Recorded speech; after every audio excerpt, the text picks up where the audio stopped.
Would you look at that? 100 episodes. It really has been a long road, hasn't it? Aren, Jaron. Jaron here. Captain, the audience is hailing again. They're beginning to grow impatient. Very well. Let's not keep the audience waiting any longer than we have to. I'm on my way to the bridge. Please make the anniversary special ready to get underway. Aye, sir. Aren out. Well, I guess it really is time for a Star Trek story.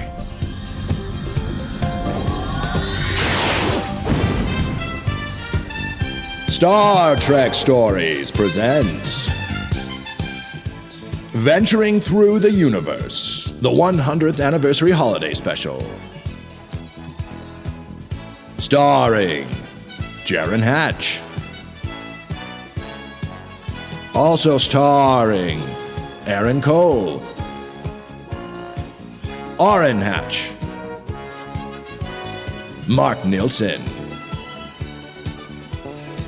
with Jaron's guests, Tyson Baker, Ellen Marie Lewis, Jake Barnes, Jennie Beal, Tanner Hatch, Mindy Barnes, Andrew Nadon, and special guest Bing Crosby. And now, your host for this evening, Jaron Hatch. Oh, well, hello. Didn't see you come in. Just been cleaning the touchscreen controls on my captain's chair without ejecting the warp core. But welcome aboard. Glad to have you along for our venture through the Star Trek universe. I'm Jaron Hatch, and I'll be your captain for this exciting journey as we together explore these 100 episodes.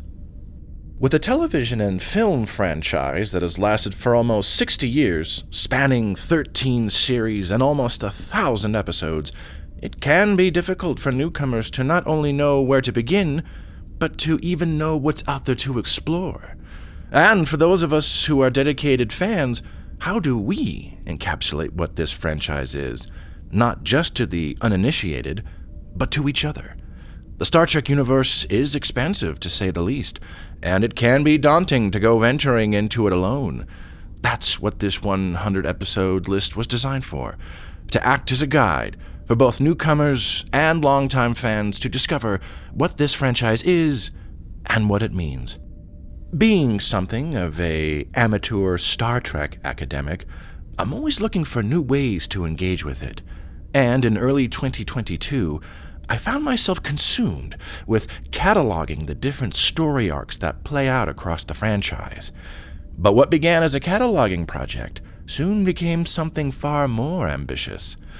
I had always mulled over producing some kind of Star Trek content, but had never really found an angle I liked, until I was working on cataloging these story arcs, and I stumbled across the notion that it might be possible to string some of them together to create a kind of Star Trek abridged.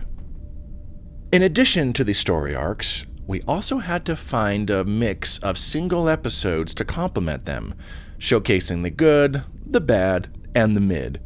We also weighed each series by its total number of episodes and the overall impact it had on the franchise.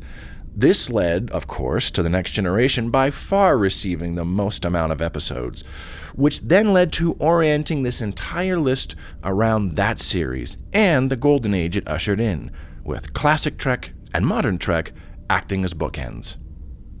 With Golden Age Trek comprising 77 episodes all on its own, we broke that era into multiple smaller batches, allowing us to do a more in-depth look at TNG, the series that has more or less defined the franchise, and its spin-offs. We ended up with 8 different batches, ranging from 6 to 19 episodes each, all getting to tell a different part of the overarching Star Trek story. So now that we've laid out a roadmap of our journey together, let's begin our venture through the Star Trek universe, starting with classic Trek.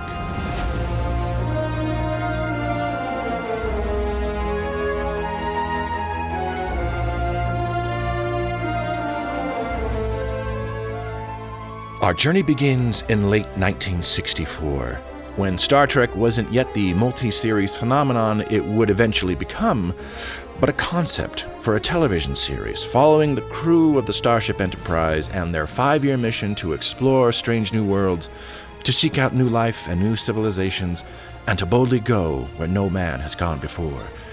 This is the era of classic Trek, when both this franchise and our podcast were just starting out, braving unknown dangers, unsure of what the future would bring. But fortunately, we wouldn't be going on this journey alone. When I was initially putting this podcast together, I knew I didn't want it to be solely about my thoughts on Star Trek, but more about those conversations you have after watching it. In order to achieve that sort of watching it with your friends in the living room feeling, I knew I had to find the right co-host to go on this journey with me. And wouldn't you know it, that very same co-host is here with us now. Coming over subspace frequencies from Deep Space 10 in the Arizona sector, we have none other than our podcast co-founder and co-host emeritus, Commander Aren Cole. Aren, thank you for going on this journey with me. It's a pleasure to be here. Pleasure to be here, sir. Sorry, yes, sir. Yes, you got a little promotion and you're out there in Arizona taking care of business. Special assignment. But will soon be over. Yeah, you guys still mulling between Salt Lake and Atlanta? Yeah, we're mostly leaning Salt Lake at this point. Yeah. But we'll see. We'll see what happens. We still might do Salt Lake for a year and then go somewhere else. We'll see what happens. What? Hell yeah. Yeah, I remember when I was first putting together the podcast, I had the whole list we were doing. That's where the whole thing started, with this list. And so I kind of knew what the broad strokes were going to be, but then the actual kind of sitting down and what, but actually doing it. What's the episode to episode going to be? And I was I also need, I got to have a co-host that I think is it's going to match that kind of same kind of energy. And and we have a lot of I think friends who would be appropriate, and we've had a couple of them become co-hosts in the future, but you were the first person that really came to mind about I wonder if Aren would do it. I bet you Aren would do it. And so you were my first choice, and I got my first choice. Yeah. You know what they say, you never go for the first dog that you see at the rescue. Well, I did. Oh, damn it. I should have looked at some of the others. You really should have looked at some more dogs. But when we started, it was literally just you and I. We got my little MacBook Air. We watched The Cage, and then we just recorded and just started talking. No fancy mics, no nothing. We were just oh, okay, let's try. That's really the way to do it. You Yeah. just gotta go. And if it's something, it's something. If it's nothing, that's okay too. Well, that's how you then turn it into something. Yeah, exactly. You gotta be consistent and keep it going. Hey, we're here. Hey, we're doing a podcast. Hey, thank you for being here. We're so excited. Well, hope you're listening. If you're listening, Oh, we love you. Thank you. Oh, this is the best thing ever. Yay. That was really fun though, but it feels appropriate because the very first one we watched was The Cage, and we talked about how that felt very kind of like a prototype, proof of concept, more than a finished kind of a thing. So it felt appropriate that we did the two pilots, The Cage and Where No Man Has Gone Before. Didn't have any guests yet. It was just you and I. We also interviewed each other, where we're coming at it, with coming at Star Trek from. Yeah, just a lot of just that kind of figuring it out kind of energy. I definitely have nostalgia for those first two episodes. I was oh, and even the second one, hey, we're back. We did a second one. We did a number 2. it's a habit now. We're going. Fully going. Here we go. And also the first one is very kind of prototypical, and then that second one is very much, they're still figuring it out, but it's much more kind of focused on exploring that or fleshing out what the Kirk-Spock dynamic is going to be. And again, it's kind of appropriate because you can feel us also. I mean, granted, we definitely have a dynamic going back years, but in terms of like being podcast hosts, it's like, yeah, what's our dynamic going to be? But yeah, for those first few, we were kind of sitting around a table just like, oh, look, we have mics now. So shiny. Yeah, there was a lot of growing pains in that first little chunk. Like the sound was bouncing around everywhere, and we were trying to get like the mic levels right. It was also really fun for me bringing on just that first run of guests we had, like just kind of matching people up with episodes. It was really fun once we started bringing in those guests.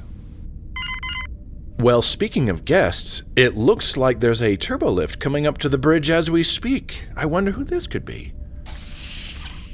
Well, as I live and breathe, it's Lieutenant Tyson Baker, everyone! Lieutenant Tyson Baker, reporting for duty. Permission to come aboard? Permission granted. Thank you.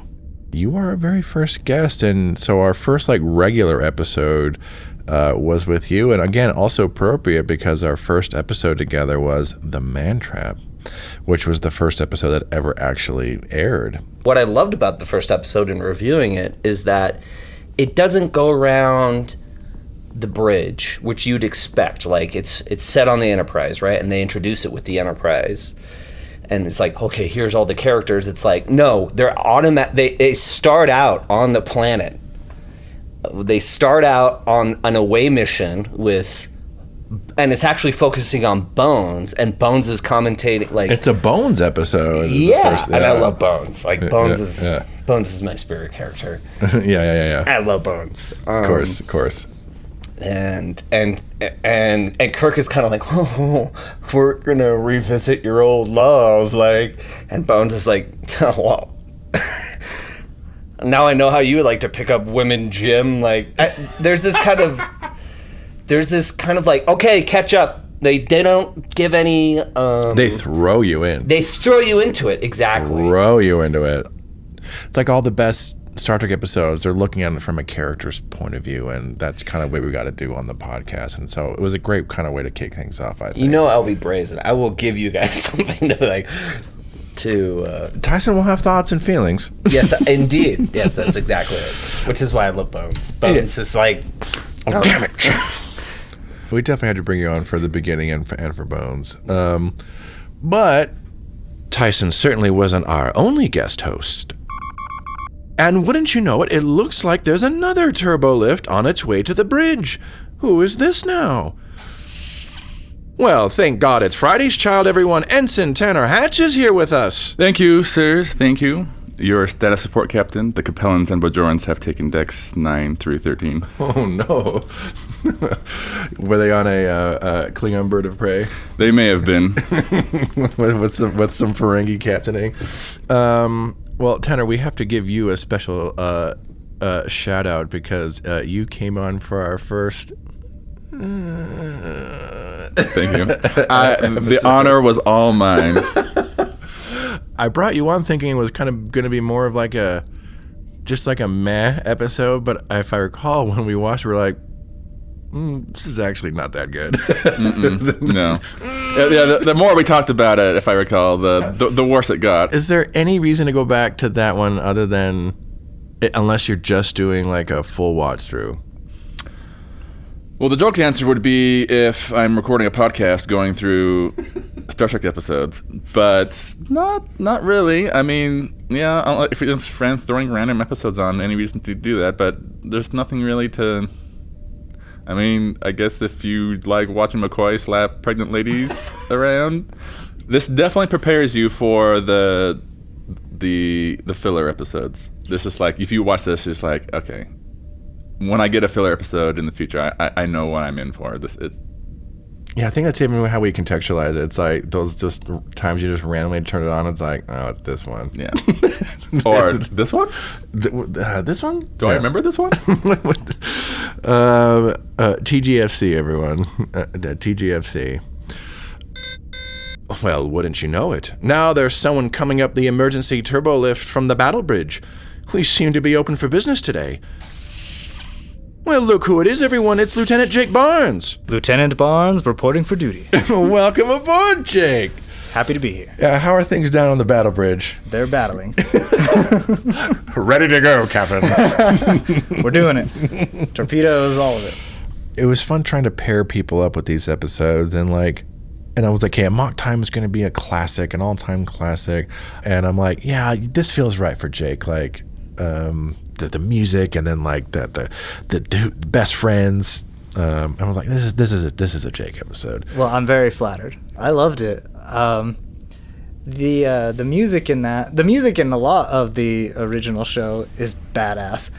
You got psychedelic, you got disco, you've got this, you've got like really intense violins, and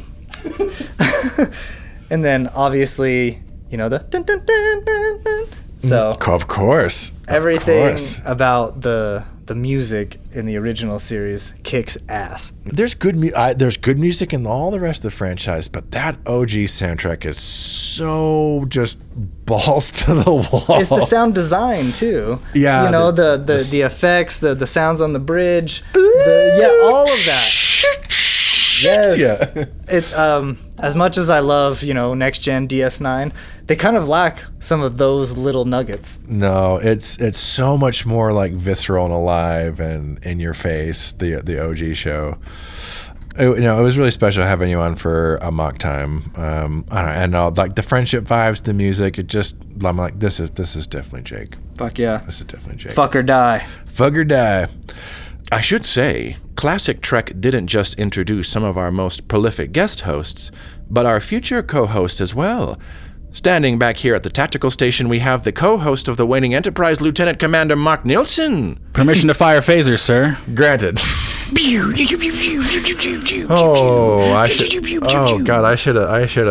should have thought about that. Marc, welcome back to the podcast. It's so good to have you back here. My gosh, it is so good to be back. Yes. While you would eventually become a co-host, that's not how things started with you. I already knew Private Little War was on this list, so this is one of those episodes that is both silly and serious at the same time. And I'm like, do you know who is up to this task? It's Marc. To be fair, I mean, it's also slightly offensive. We've got Mugatus, we've got Canutu women and bell-bottom leather pants. Yeah. Like, oh my God. Yeah, it's interesting because, part of you is thinking, like, how amazing is it that Star Trek was really the only show at the time who had the courage to really speak out about the Vietnam War during that time, like, while the war was going on. Yeah. But then you look at like the conclusions that they come to in the episode, and it's like, it's like, is that the right conclusion? And I guess, and to the episode's credit, I feel like even the episode is like, is this the right answer? This one even just ends on as if like the episode knows that Kirk may have made the wrong decision. Right. But we never come back and see this again.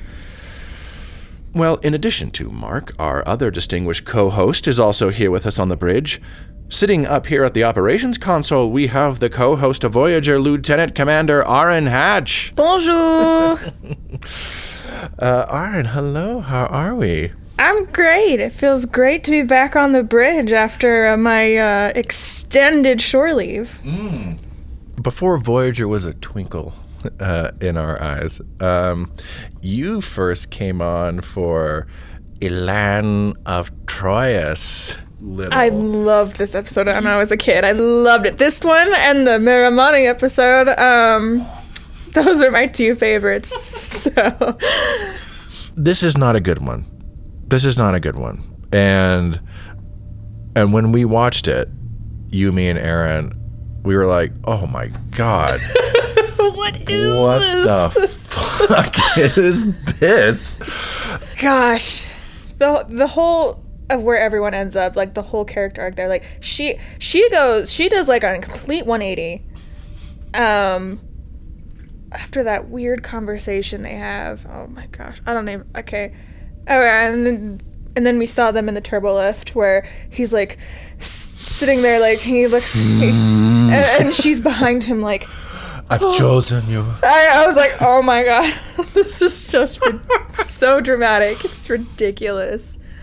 I don't think I'd ever watch it again on my own. I would have to watch it with someone else. This is not a good one to watch by yourself. Absolutely not. Dreadful. You get some buds together, have some drink or some smokes. Oh, buddy.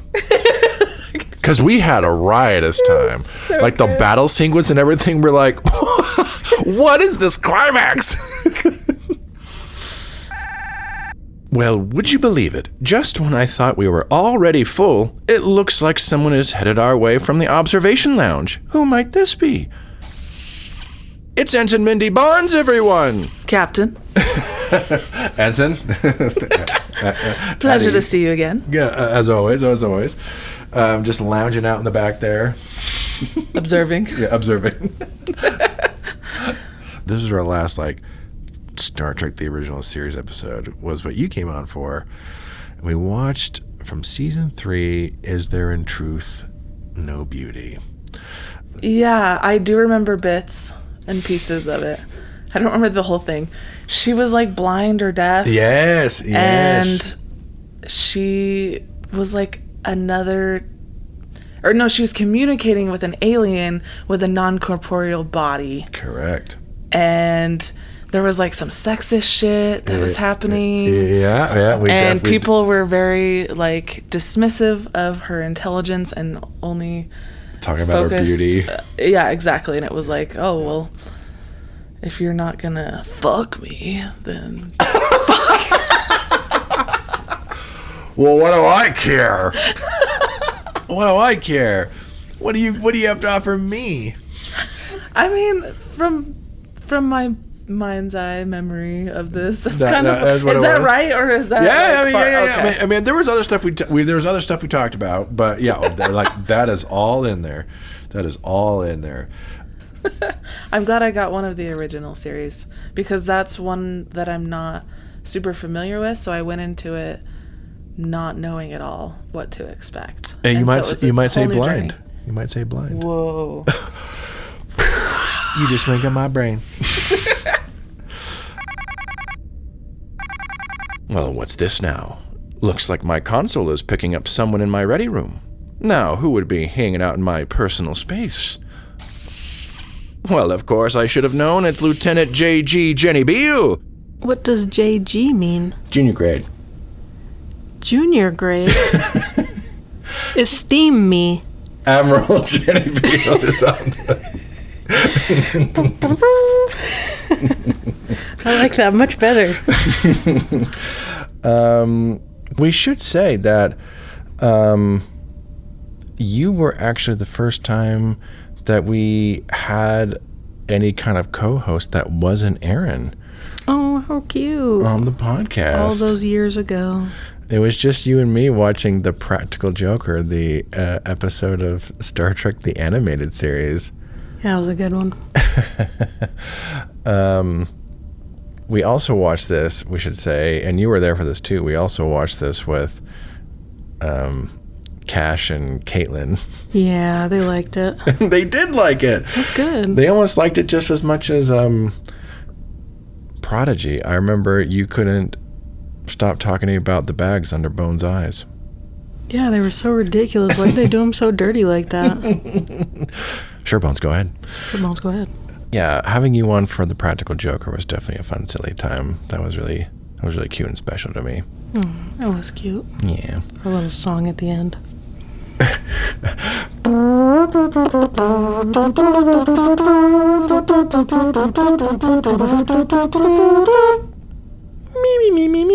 Me.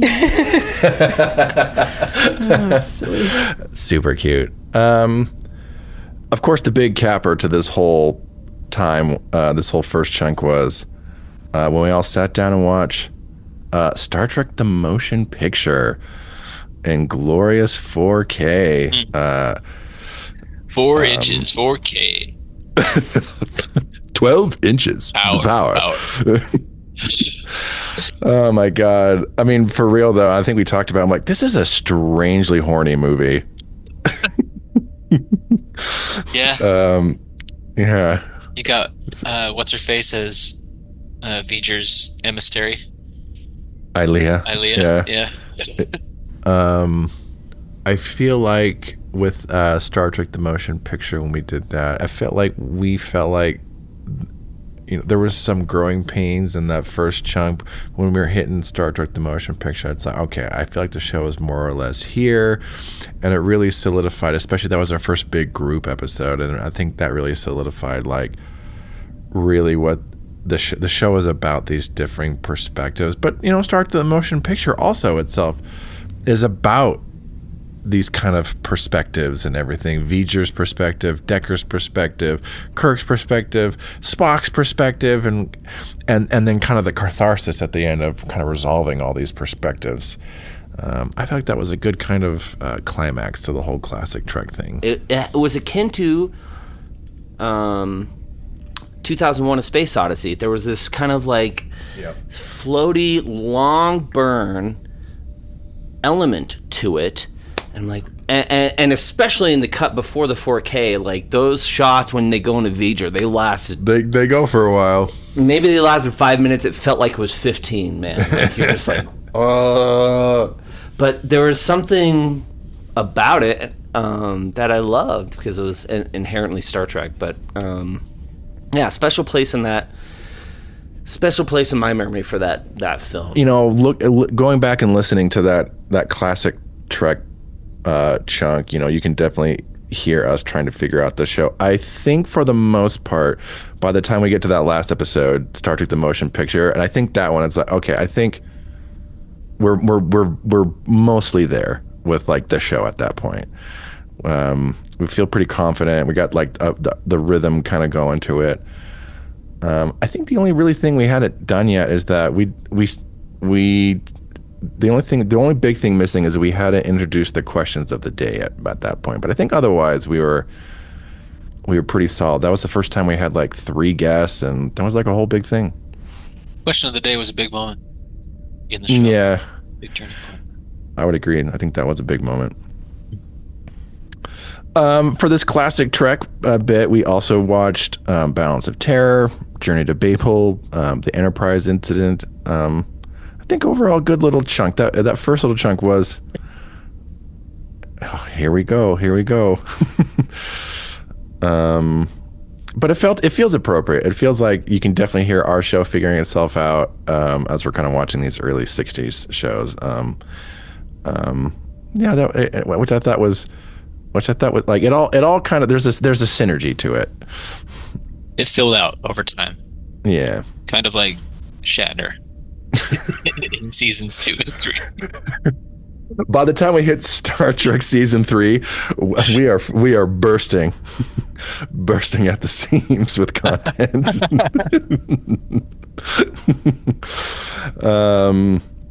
For over 20 years, Star Trek was that original crew, boldly going on their 5-year mission and beyond. It wasn't classic Trek, it just was Star Trek. But that would all change in the 1980s, with the arrival of a brand new Starship Enterprise, with an all-new crew. The franchise was growing up, and we as fans were about to feel the growing pains of the next generation. Autumn, 1987. The debut of Star Trek: The Next Generation, the highly anticipated follow-up to the original series, created by none other than original creator himself, Gene Roddenberry.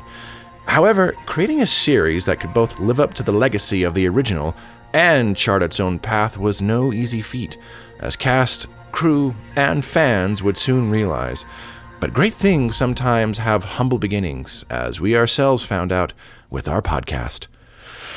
This is when we took a 10-episode look specifically at the first season of TNG, the first attempt to bring Trek back. And I think some people might scoff at that we, like, a whole 10th of our podcast is dedicated to season 1 of TNG. I don't know. What do you think? Warranted or not warranted? Warranted, because, I mean, It's basically like it's the majority of the show. It's the majority of the franchise when you think about it. Like, it's got so many episodes. Right. And it ushered in the golden age. Like when people, we talked about this on many episodes. Like when people think back to Star Trek, they think about TNG. No, yeah. Right. But then they'll be like, but you can skip season 1 and 2. Yeah. Some of them, maybe more hardcore nerds, think back to the original series, but Sure. TNG for the casual. It was definitely interesting to go back and kind of look at those kind of, I don't know, those formative TNG episodes. I mean, like, oh my God, talk about a show really trying to figure itself out.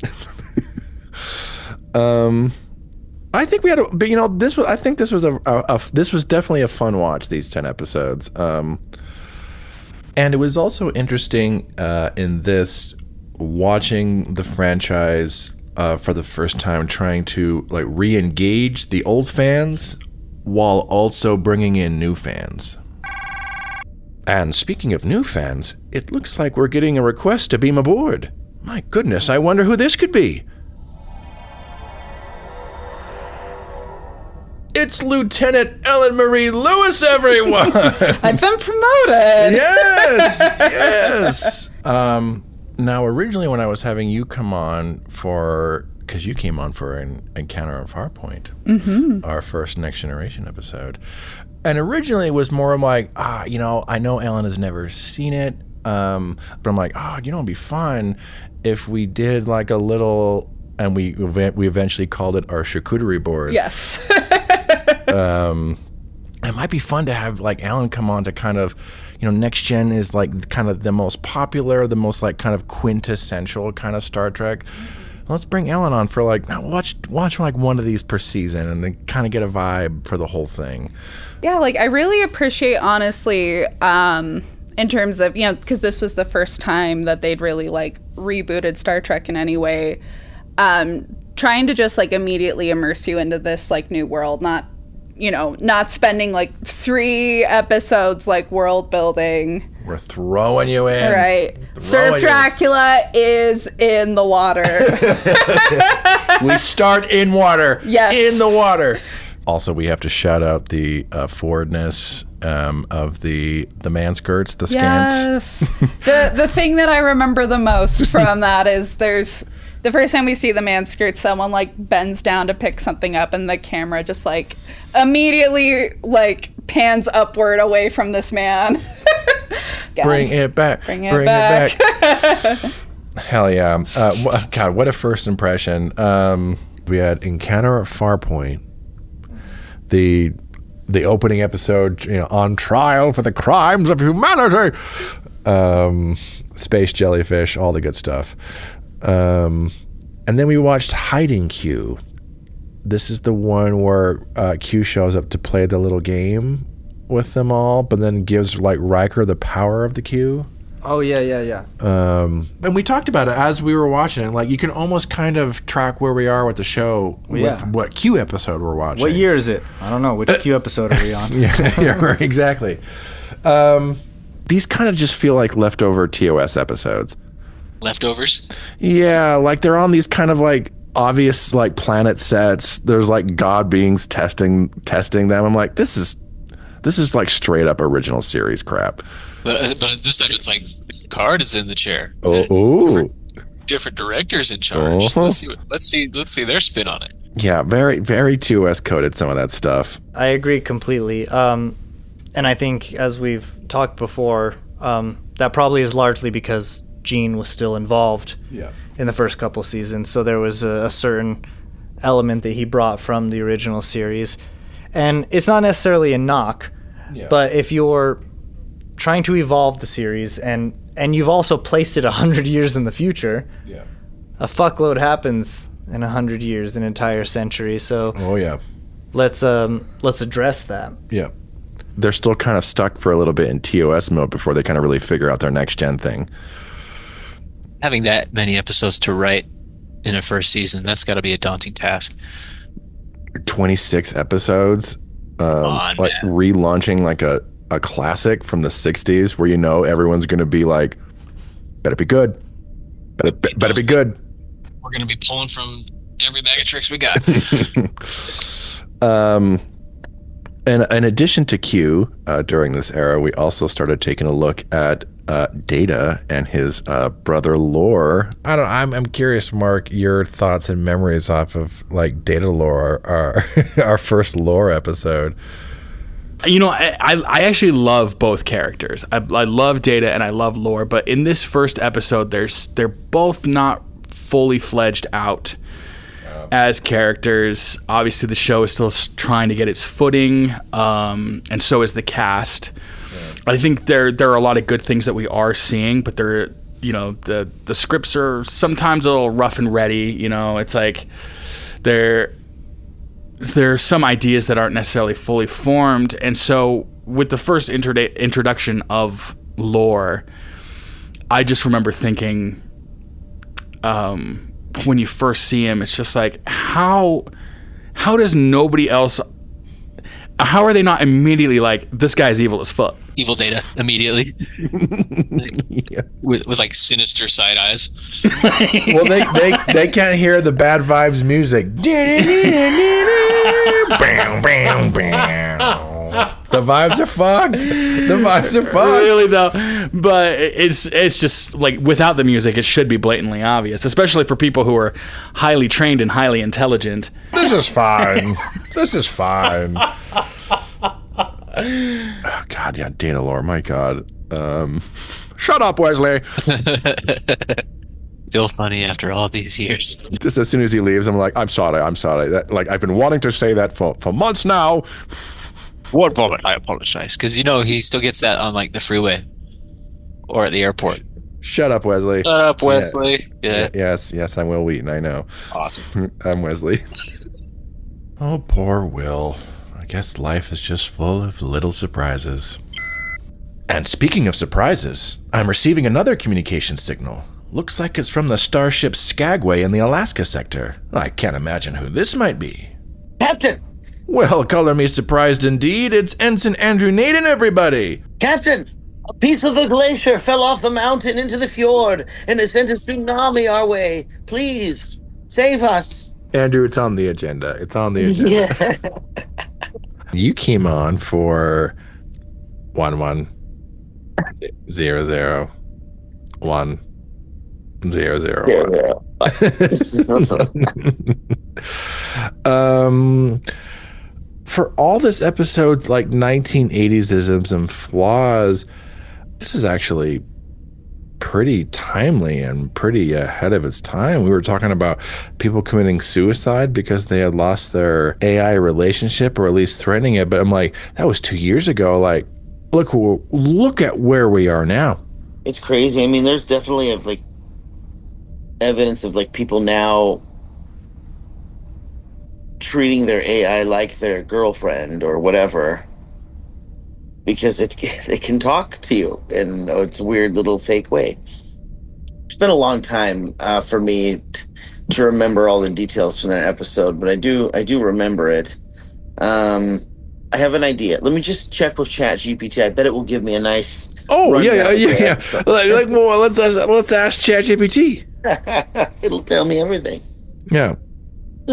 You can remember on the sense that we can talk about the crazy AAS stuff, but in terms of the details, I'm like, I don't know. But I feel like that speaks to this early era of Next Generation, in that like there's some good ideas. It's just that the episodes aren't quite there yet for it to be something for you to really like sink your teeth into and to remember. So it's like you can remember talking about it or remember like some of the chats, but it's like, what happened in that one? I don't remember.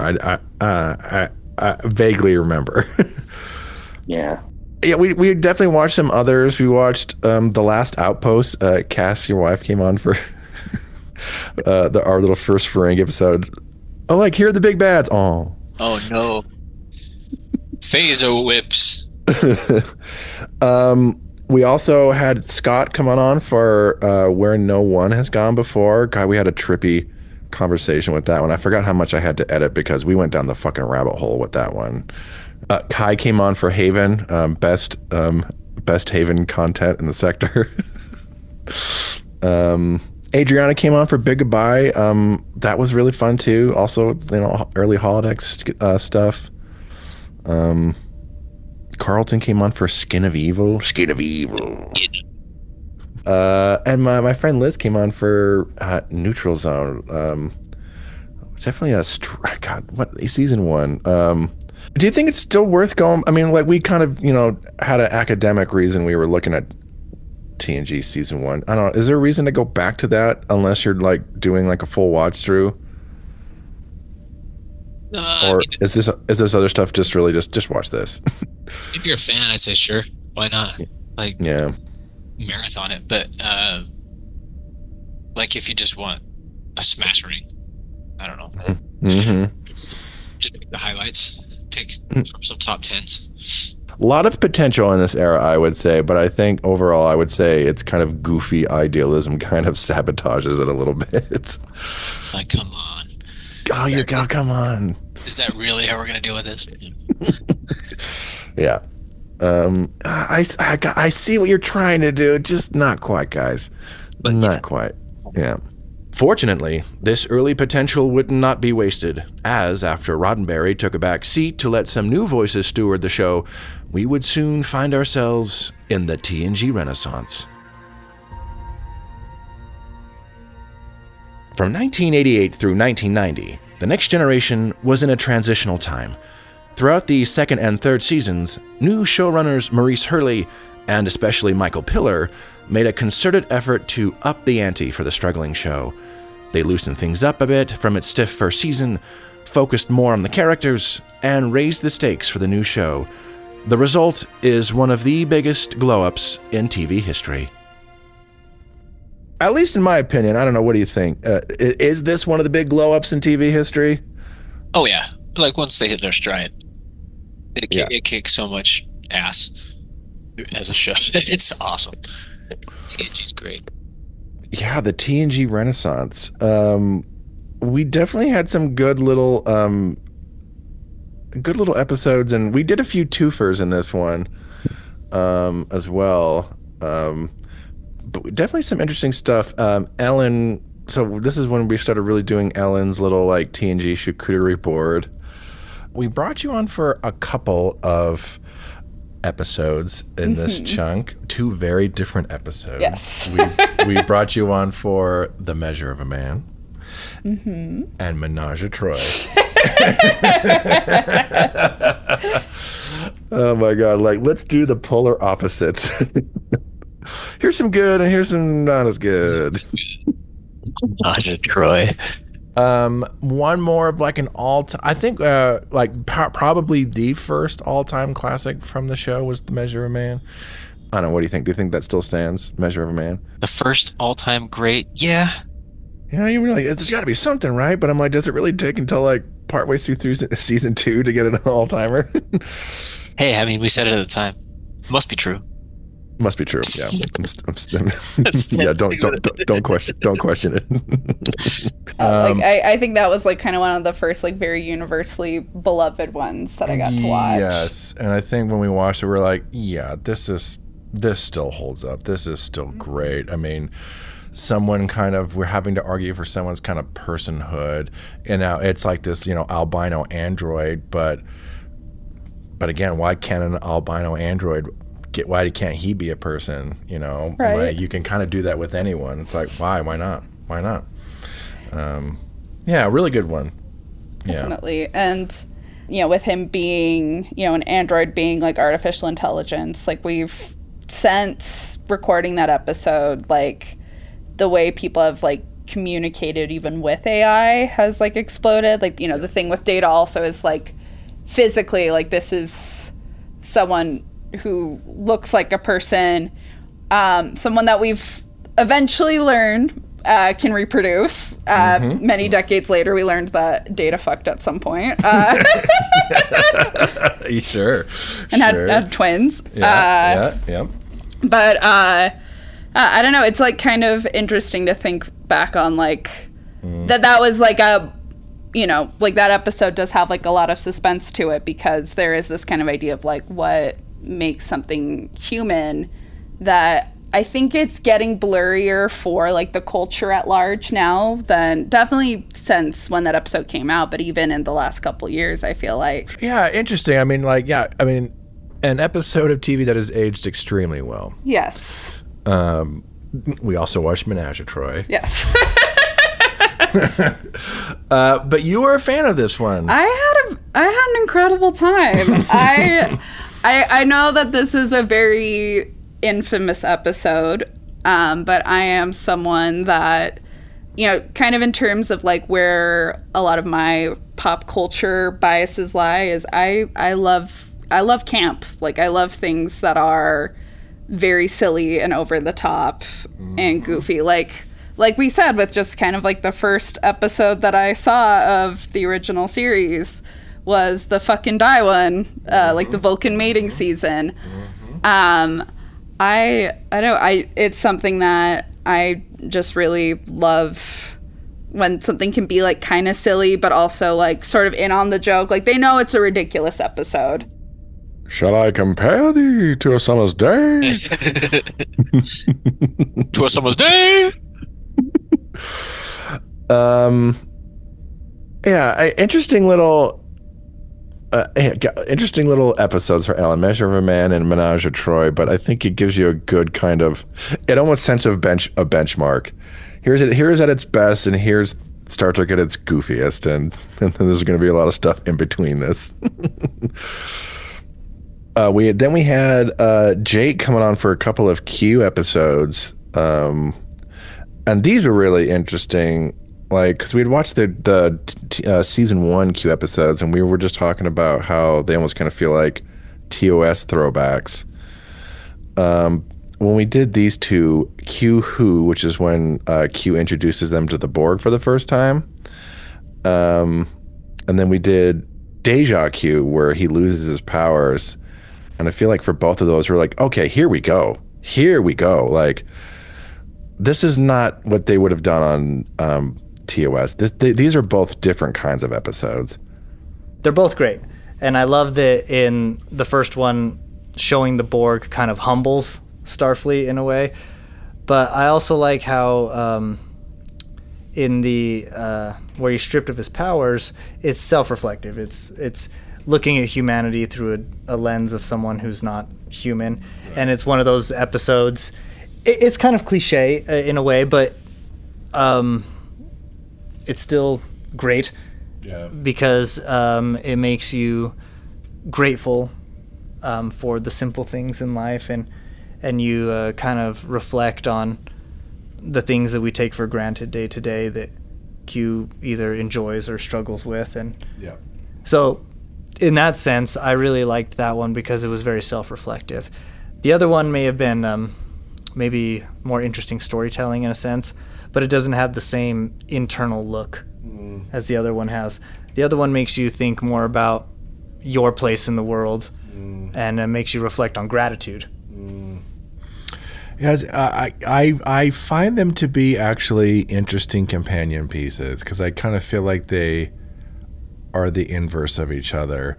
The first one, and this is part of why I like Q Who so much, is this was when Q shows up to really humble them and to make them really realize how small they are, and just and how maybe all their perceptions about themselves are maybe not entirely warranted completely as they think they are.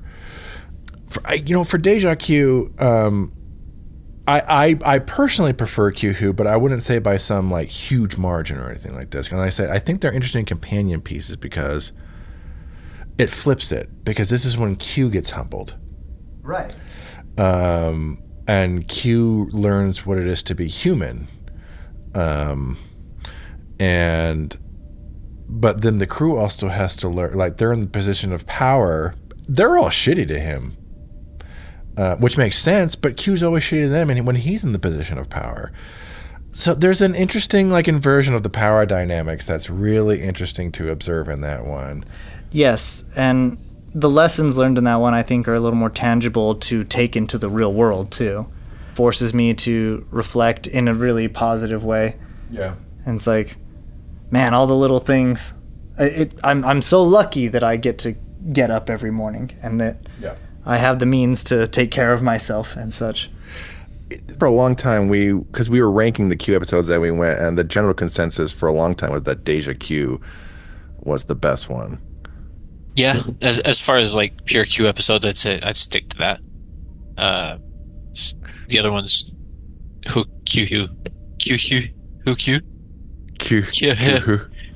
setting up the board. Q-Who and Deja Q, these are good episodes for two different things. Raising the stakes and focusing on the characters. These are two of the three things I think the show does to kind of change itself. The other tier of this is that the show starts to loosen up a bit. Like in the first season, it's so stiff, and Picard particularly is very stiff and everything. In that second and third season, I think they finally start to loosen up a bit and have some fun with the show. And as an example of this, we watched Captain's Holiday. He really loosened up. Oh this my one. God. You are outrageous. Yeah, the beloved classic when Picard finally loses his virginity. Only took 52 years. This episode is so fun. You really get to see a different side of Picard. Very different. I was glad that you chose me for Captain's Holiday. Yes, because it's so good. And just like the Vosh episodes in general. Different Vosh, she's my vibe. girl. Oh, damn. She's a little rebel. Oh, so good. I like the Vosh episodes. Not everyone likes the Vosh stuff. Well, they can just fuck off. Fuck off. Suck a Ferengi lobe. Yeah, and even Captain's Holiday, some people are like, this is not a good one. And I'm like, It's so good. It doesn't always have to take itself so seriously. It's okay to have fun. This is entertainment. It's so nice to see people in space that aren't a part of Starfleet. You know? Yeah, I agree. Like Picard's over in Ryza, so you don't really see a lot of uniforms in that one. And we get to see him in his like sexy vacation jammies. Or rather, like spacefarers in space that aren't a part of Starfleet. They're just kind of doing their own thing. You know what I mean? Right. That's awesome. Right. Yeah, it gives us a little broader view on things. Of course, the whole apotheosis for this TNG Renaissance, the best of both worlds, when Aren came on for our big Borg two-parter. Yeah, what do you think? Like, best of both worlds, like, for me, in a lot of ways, that's really when the show arrives, like, fully arrives. Again, we called it an all-timer. I would argue that best of both worlds is not only TNG at its best, but like it's the franchise at its best. Just kind of here's everything that this Star Trek can be. Yeah. And we talked about the impact it had on TV at the time. Huge, like taking your main character out like that.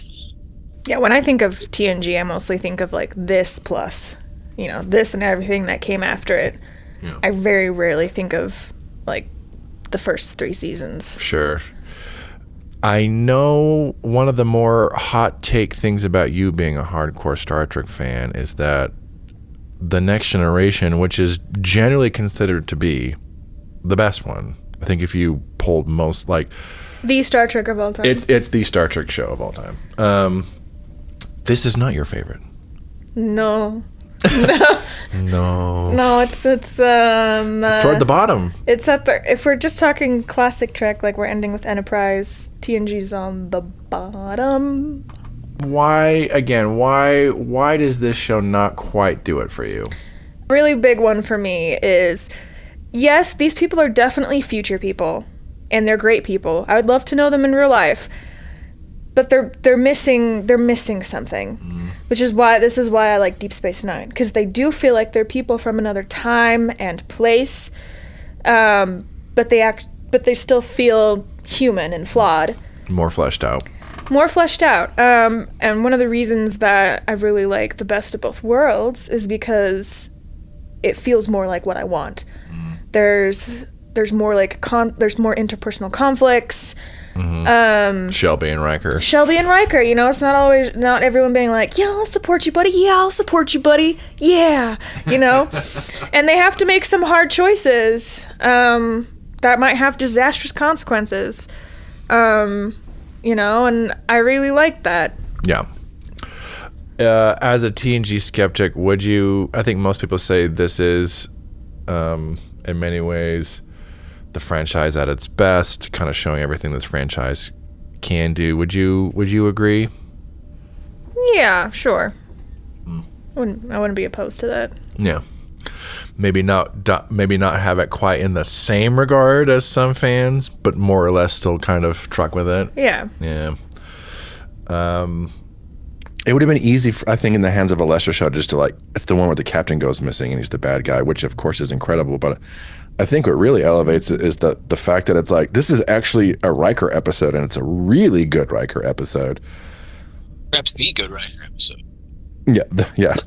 2-part. Not one of the good Riker episodes. It's the good Riker. He got 2-parter. No, there's good Riker stuff, Stuff. Yeah, good stuff, great stuff. Best of both worlds. But alas, we did not convince you that TNG was the superior show. No. No, we're good. We also did, just real quick, we did a little Romulan twofer. We did The Enemy and The Defector. Sean came on for The Enemy, and our good buddy Austin came on for The Defector. And that was actually, I don't think we've talked about this too much on our podcast, but that was when Austin came on and did our show. Around the same time we went on to go to Austin's podcast to talk about Star Trek, and that was also really fun, kind of talking about it in a different context. Yeah, People Pleaser. Go check out People Pleaser, everyone. And of course, specifically our Star Trek episode. All-timer. Yeah, all-timer. One of the episodes of time. One of the episodes of all time. If you would like to watch an average episode of Austin's podcast, go check out our Star Trek episode. Check out his other stuff. Yeah. And we watched, the last one we watched for this chunk was actually Family, the one that comes after the Best of Both Worlds. And we had one of our listeners come on. Matthew Ross came on to watch that one with us. We got some, and he's been a Star Trek fan for years, and we got some fun little inside stuff with him, like meeting Majel Barrett at conventions. I think he helped Walter Koenig's daughter move into an apartment at one point. So I got some little kind of fan stories. Also, since then, Matt Ross has gone on to do his own Star Trek podcast. We helped inspire a fellow Star Trek podcaster. Yeah, you can go check out Matt's show on YouTube, Yelling at Gaseous Anomalies. Right now they are going through the entirety of the 60s show.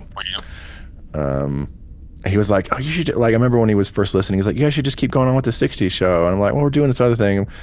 But now he's like, well, then I will go do the 60s show. Do it. So shout out to Matt Ross and Yelling at Gaseous Anomalies. Yeah, so TNG Renaissance, I would say at this point, the golden age has now finally emerged from the dark ages into enlightenment. Well, I think it's safe to say that during this time, TNG truly experienced a renaissance. And that renaissance would lead us to the TNG Glory Years.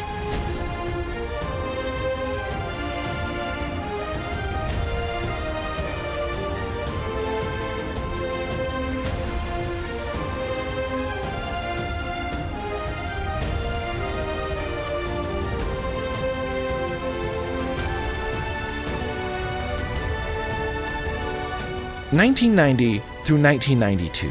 2 years when we were blessed with peak Star Trek storytelling.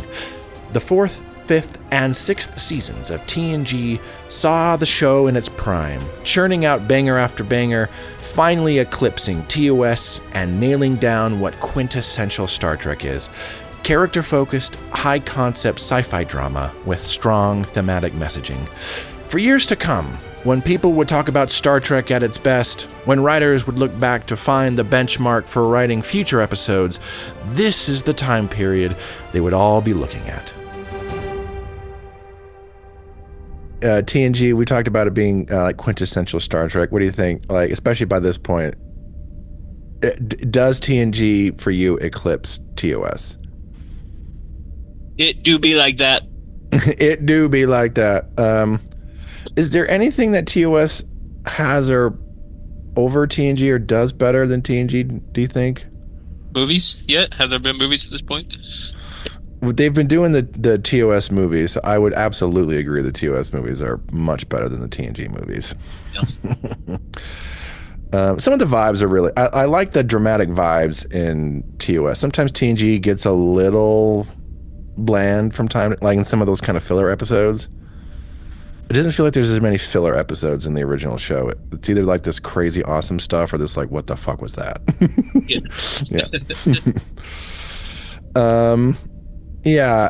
This was when the show was really kind of dialed in. It's really focused on these like emotionally resonant like concept dramas, but from like character POVs. And I think right off the bat in our chunk, we get a good example of this with Data and Lore again in the Brothers episode, the Dr. Soong episode. Well, it's like every bit of nuance that was missing from Data Lore gets shoved into Brothers. Yeah. Lore is still evil, but it's no longer cartoonish. It's actually just sad. And sometimes heartbreaking. You listen to him talk to Soong about the way he felt about being replaced and being less than, and it adds this whole new side to Lore where, you know, it doesn't excuse the things that he's done up until this point, but you realize that he was essentially abused. Really sad. Really sad.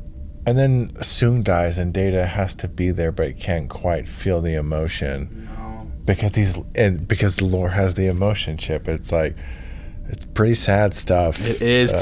He dies in the arms of his creation who cannot mourn his passing. No. So, oh my God, that's such a good episode. It's so good. It's a great episode, and it's very emblematic of, I think, Star Trek at its best. It's good stuff. Brent Spiner doing his thing. He kind of scared me as a little kid, not gonna lie. Just bit. Generally Lore, or like just Brent Spiner like playing any of those, like Data, all those characters. Data kind of freaked me out, and then seeing him, like Data's face as other characters, I was like, what the fuck? What is going on? Yeah. Oh my God, talk about a scary Brent Spiner when he's doing the dancing and he's got the smile on his face. Nightmare fuel. Nightmare fuel. Oh, no. Data's Day. Data's Day. Ellen continued her little TNG charcuterie board. We got some interesting ones this one. We got Data's Day. This was almost like our little like slice of like TV show life episode. And I think in that one we even talked about like it's fun with this. It's like we get to see some of these kind of, you know, fun little TV trope things, but from the Next Generation's point of view. Like the wedding, there's like the whole wedding in that one, and Data has to learn how to dance and everything. The dance class was so fun, and honestly like fun to kind of just get to like, you know, check in on Data as he's like his journey to become human. It's really nice to just kind of like sit down and explore that a little bit more, and also have it be something that's like, you know, very sweet, like a little more like lighthearted, like showing, you know, that there are many sides to what it is to be human. It's not always just like these very deep philosophical questions, like, you know, to be human is to like also like experience joy and to experience love and kind of these more like abstract concepts as well. Is that where we meet Spot? Is Data's Day? Oh, maybe. That might be where we meet Spot for the first time. that he would like. We figure out that he's got a cat. Yeah. Interesting. Oh, Spot. Yeah, that might be the first Spot episode. Cute little episode. Fairly like that was definitely one of our more unique episodes I think we watched on the podcast. Just this, there's not a lot of episodes like Data's Day. It's very kind of singular. After that, we watched The First Duty. This was our Will Wheaton. Wesley is involved in that cover up at Starfleet Academy. Oh boy. Yeah. Oh, like a good Wesley episode. Yeah. Again, very different kind of episode. I feel like also from what I understand about like Wesley as a character, like this is a much different take on Wesley than what he had. He's been boy genius who saves the ship every other week, Exactly. like in the early seasons, and now it's like, oh, you've done fucked up, Right. Like young man, fairly shocking. Yeah, like I also appreciate that, like as an actor, because I know like the way that, you know, his character was originally written, there was a lot of like fan pushback, a lot of people like bullying this child for doing what he could with the material he was given. To give him as an actor like a more complex episode, I think must have been, you know, like a really welcome challenge for him as a performer. Yeah, and also credit to like the writers and everything, because at this point he was actually fully off the show, but he would like return for like recurring guests, because it's like he's off at the academy now, so he's not a regular character, but he does show up on occasion. And even then, like, and this would have been like season 5, the fact that the writers are like, we're not giving, even now, the fact that he's off the show, we're 5 seasons in, we are not giving up on Wesley, and we are still going to commit. And just to have like that far into your show, to have like also the courage to like, let's shock people. Yeah. With Wesley, and let's show that Wesley and Will Wheaton can bring it when we need it to. Absolutely. That's a good one. We all enjoyed that one. The other big one we watched for this chunk was Chain of Command. This was like your little taste of like the little two-parters. Every once in a while, Next Generation would do like the to be continued. You got to tune in next week. Certainly an all-timer. Absolutely an all-timer. Our Torture is Bad episode, but what an episode. Oh, and also like dealing with hard bosses at work with Jellicoe. This reminds me of my bosses at work. Oh no. His bad boss. Right, the girls are fighting. Oh, damn. I think we were even commenting, it's like, you know, we're getting these scenes of like Picard just like, and we're just like, oh my God. And then we're cutting to Riker in his silky jammies, having been relieved of duty, and like his captain having to be like, bro, will you come fly this ship? And he's like, why don't you ask me? I'm just like, oh my God, one of these like burdens is not like the other. Right. It's like you're intercutting you're intercutting these with like these like little like Real Housewives moments. It's like him just being like so like catty. So good. One of these journeys is a little more burdensome than the other.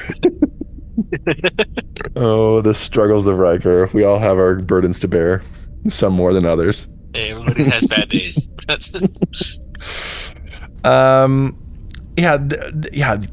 This was really good. I mean, this was also a tour de force for Patrick Stewart, like, you know,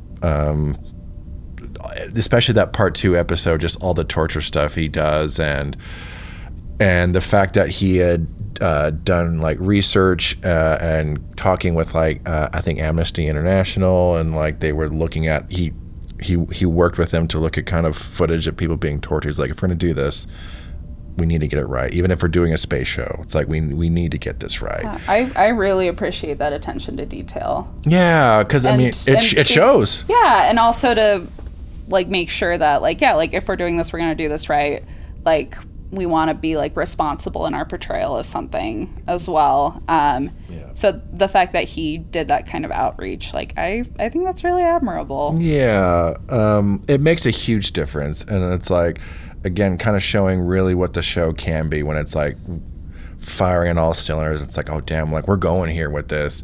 And just to have like that level of like realism as well, where like, you know, it's blending the genres again. Like, you know, this is like high fantasy isn't the right term. Is high sci-fi a thing people say? Very high sci-fi. Yeah. Yeah, like we've talked about a little bit just even during this conversation about kind of the way that they're able to blend genres, but like the way that they can take like these like very real like Earth present day issues and like explore them in a way that is very human and very grounded, while also still working within this world that we've built like over like the last several decades. I think it can be like a hard thing to balance, but yeah, when they are firing on all four cylinders like that, like it pays off incredibly well. Yeah, good stuff. I mean, yeah, what do you think? Like, they're all very different kind of episodes. Do you feel like they're kind of more or less kind of indicative of like the overall quality of Next Gen? Yes. Yeah. Yeah. Like, it stinks a little bit sometimes, but going in, like watching it like episode to episode, you would kind of hope and expect to get one of the good ones, one of the bangers. You know what I mean? It happens often enough. You're like, oh, come on, let's go. Star Trek's on, let's go. Yeah. We got a couple more Q episodes. Again, like we were doing like this whole kind of Q journey, and Q is also an interesting benchmark of the show. We got Cupid, the Robin Hood episode. What you're like, look, it's fun to watch, but what is this? Q's trying to make some message about love or something. Whatever. Robin Hood. We want to do Robin Hood, so we're doing Robin Hood. Is Cupid representative of the Glory Years? Like, it's representative of the Glory Years, certainly. Yeah, I think so, because it's the Glory Years. The fans are in love with the characters, and this particular episode lets us see the characters in a different light, in a different costume, in a different setting. And it's so outrageous. It's hilarious. Yes. I am not a merry man. No, Mary. It's been a long time since I've seen that episode. I remember that line. Was this the last time when we would have watched it? Yeah. Captain, I protest. I am not a merry man. So the fact that I remember it so clearly, I think speaks to how good of an episode it was. Yeah. Even though it was very silly, very like light and airy compared to some of the other hard-hitting episodes. But that doesn't mean it's a bad episode. No. It's a different energy. It wasn't silly like being a joke. Yeah. It was more like a pressure valve. It's like every week we're giving you these really hard-hitting, very heavy things. Humanitarian. Yeah, like you better be a good fucking moral person after this. Your ethics better be on point. But it was romantic. It was fun. Yeah. It's funny. It's not too deep. So fun episode. I mean, we're just kind of like, oh, whatever. Here's more Q stuff, more Q shenanigans. The other one we watched was True Q. The Amanda Rogers was the name, like the human girl who's actually a Q. Mm-hmm. I think they had to bring in another Q-like being, just to add depth to the Q character. Bringing in another Q kind of helps us see more of John Delancey. Yep. Because so far we're just seeing Trickster God. Yep. Over and over and over, Trickster God. Yep. So to see this other person brought in who was raised by humans but is now a Q, it offers a perspective. So I think, even though it's not known as one of the better episodes of the season, through this character, we actually learn more about Q. And I think that's valuable, especially towards the end of TNG's run, because we're getting to the point where it's like, we don't want to roll our eyes when we see Q. We don't want to roll our, like, oh, here he is again, No. So I think it was successful, if that's what they're trying to do in terms of giving us different angles of the Q. Yeah, interesting. Like Q, like this whole kind of Q journey is like we start with some really TOS-y ones that kind of feel like leftovers from this old show. Then we get some incredible bangers as they're figuring out the show. And then once the show is really at its peak, then kind of Q just kind of, they're fine. Hey, Q's back. Yeah, that's definitely what it is. Q's back. You're gonna be judged. Yeah. I'm gonna get you one of these days, Picard. I think an episode though that really kind of shows, like, if this is the Glory Years, and like we definitely watched a lot of bangers, I think one that really kind of shows just like, yeah, here's the show just firing on all cylinders, and just like, here's what you can sometimes expect with the show, is when Jennie came on to do Borg, the Hugh episode. Our little young Borg guy who got separated from the collective and got to become a little bit of an individual and a friend with Geordi, and Borg existence is futile. Borg existence is futile. I love that episode. I'm glad we got you on for that one, because I think you have talked about the thing that you most appreciate in Star Trek is less of like the pew pew stuff, and it's more of like the philosophical drama kind of stuff. Definitely. Yeah. Are there people that do their favorite part is the pew pew? Is that anyone's favorite part of Star Trek? I would say it's probably a minority, but there will be some people who get into all that stuff. It's probably the people who get into all like the ships and the technical stuff of the Star Trek universe is my guess. They just like to see that stuff in action. There's also like really big lore people, so it just kind of depends on what I guess breed of Star Trek fan you are. I thought lore was roughly the same size as Data. Little lore. One of the rare good Geordi episodes. Oh yeah. We don't get a lot of them, but that's a great Geordi episode. Geordi and Hugh's bromance. Yeah, great stuff.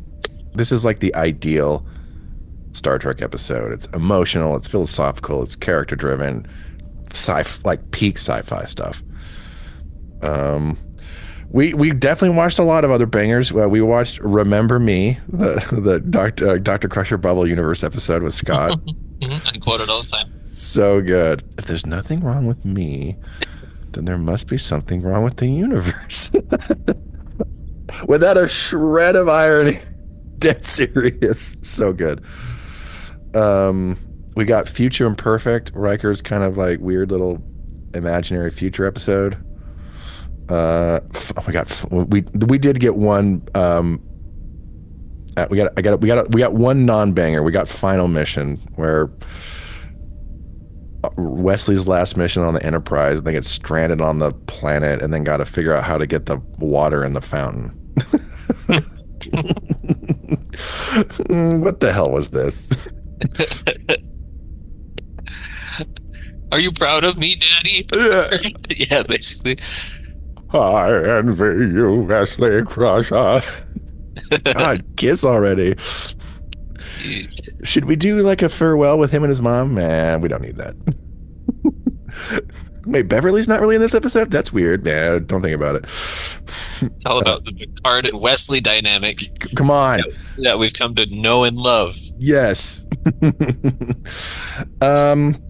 We got The Wounded. Our Chief O'Brien episode, The Cardassians, also great episode. We got The Host. That's when Eliora came on for that one, little reunion for this, but that was like the Trill episode, and we definitely had feelings on that one. Like strange. We got Ensign Ro. Our first little look at Ensign Ro Laren and the Bajorans, another good one. And Mark Gay came on for Silicon Avatar, the crystalline entity, and like the lady scientist comes on her little like Moby Dick mission and then starts to fucking go kill everybody. Yes, and then like goes crazy and starts seeing Data as her lost long son, and like, oh no. It's not funny, but it is, because it's so absurd and sad. Yep. Oh, so tragic. Yeah, I mean, definitely some variants of quality, but I'm like, on the whole, I mean, like, it really banger after banger after banger after banger. Crazy how many good episodes are in this run of the show. Crazy. Just one of the great stretches of television, I would say. Yep. The creative high point of the series seemed to have no end in sight and would eventually push beyond the series, expanding the franchise and giving us fans not one, but 2 Star Trek shows airing at the same time, Deep Space Nine and the end of TNG.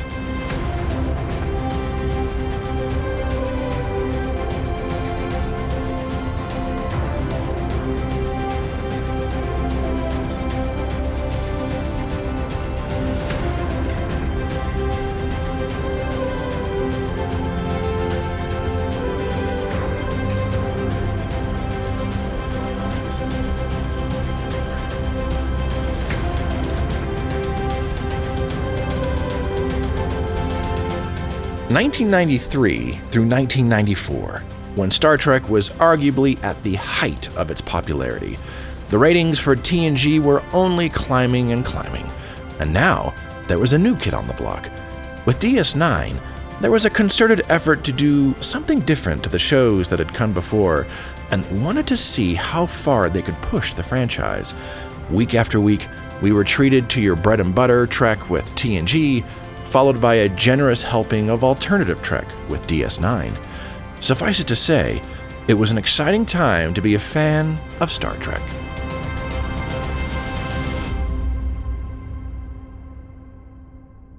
Yeah, this is when this was your last big chunk on the show, and this was our biggest chunk. This was like a 19 episode batch we did. And this was fun because, DS9 was we had been watching so much TNG at this point. DS9 comes along, which is this attempt to do something different. And then we were going back and forth between these shows, and it was kind of interesting to kind of compare both of them. Definitely a really kind of fun kind of chunk to do. And we've been hyping up, if you listen to our podcast, we've been hyping up, Deep Space Nine's coming closer. It's coming. Here it goes. Cool, everybody. Yeah, cool. It's fine. Just the best show, the best Star Trek show ever. Yeah, it was fun to bounce around, and I think a good little example that's kind of bouncing around once again, kind of doing some of this Q stuff.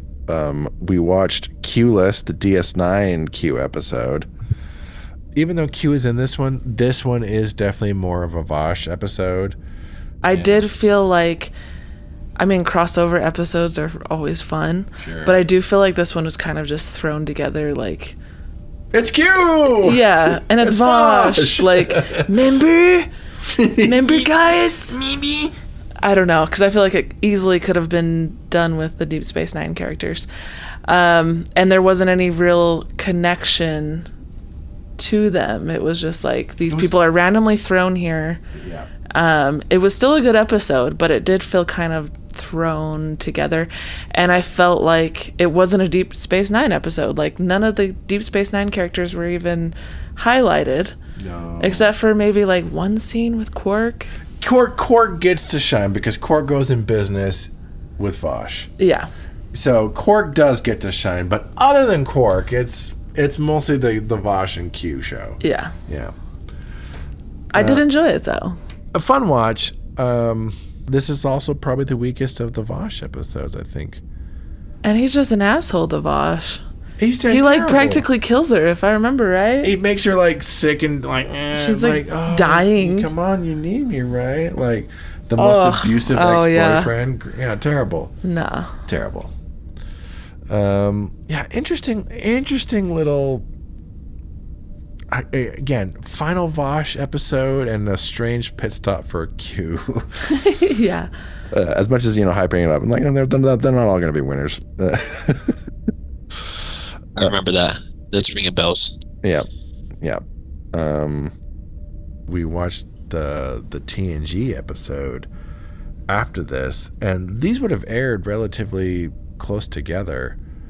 We watched Tapestry. I think we did walk away saying Tapestry was probably overall the best Q episode, though. Out of everything. Yeah. I prefer Deja Q because of the self-reflective nature and making the grateful. I guess you can pull that from this episode as well. Yeah. It just seems tropey's not the right word because they do execute it in a really nice way. A little more contrived, or yeah. In terms of execution, like 10. Yes, 10. Like I do agree with that. It really is fascinating. And it takes the entire crew working on the same page and at the same wavelength to really pull something like this off. Yeah. But a story like this also is one of those stories. The reason it's contrived, I guess you could say, is because it's one of the necessary human stories. Yeah. We can't change the past. Nope. When we make a decision, it's done, period. Yep. So we come up with these stories to, ease that. Tells us, hey, those decisions you made, good or bad, they made you who you are. Yep. And we need to hear that sometimes. Yep.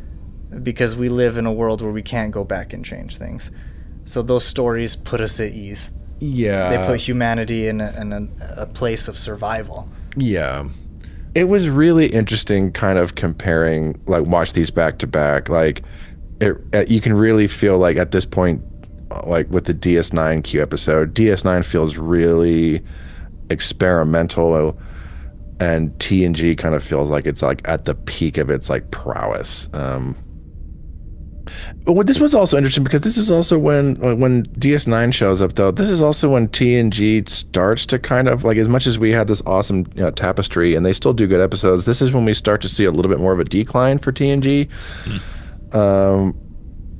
Marc and Jennie came on for Descent, the Borg lore two-parter.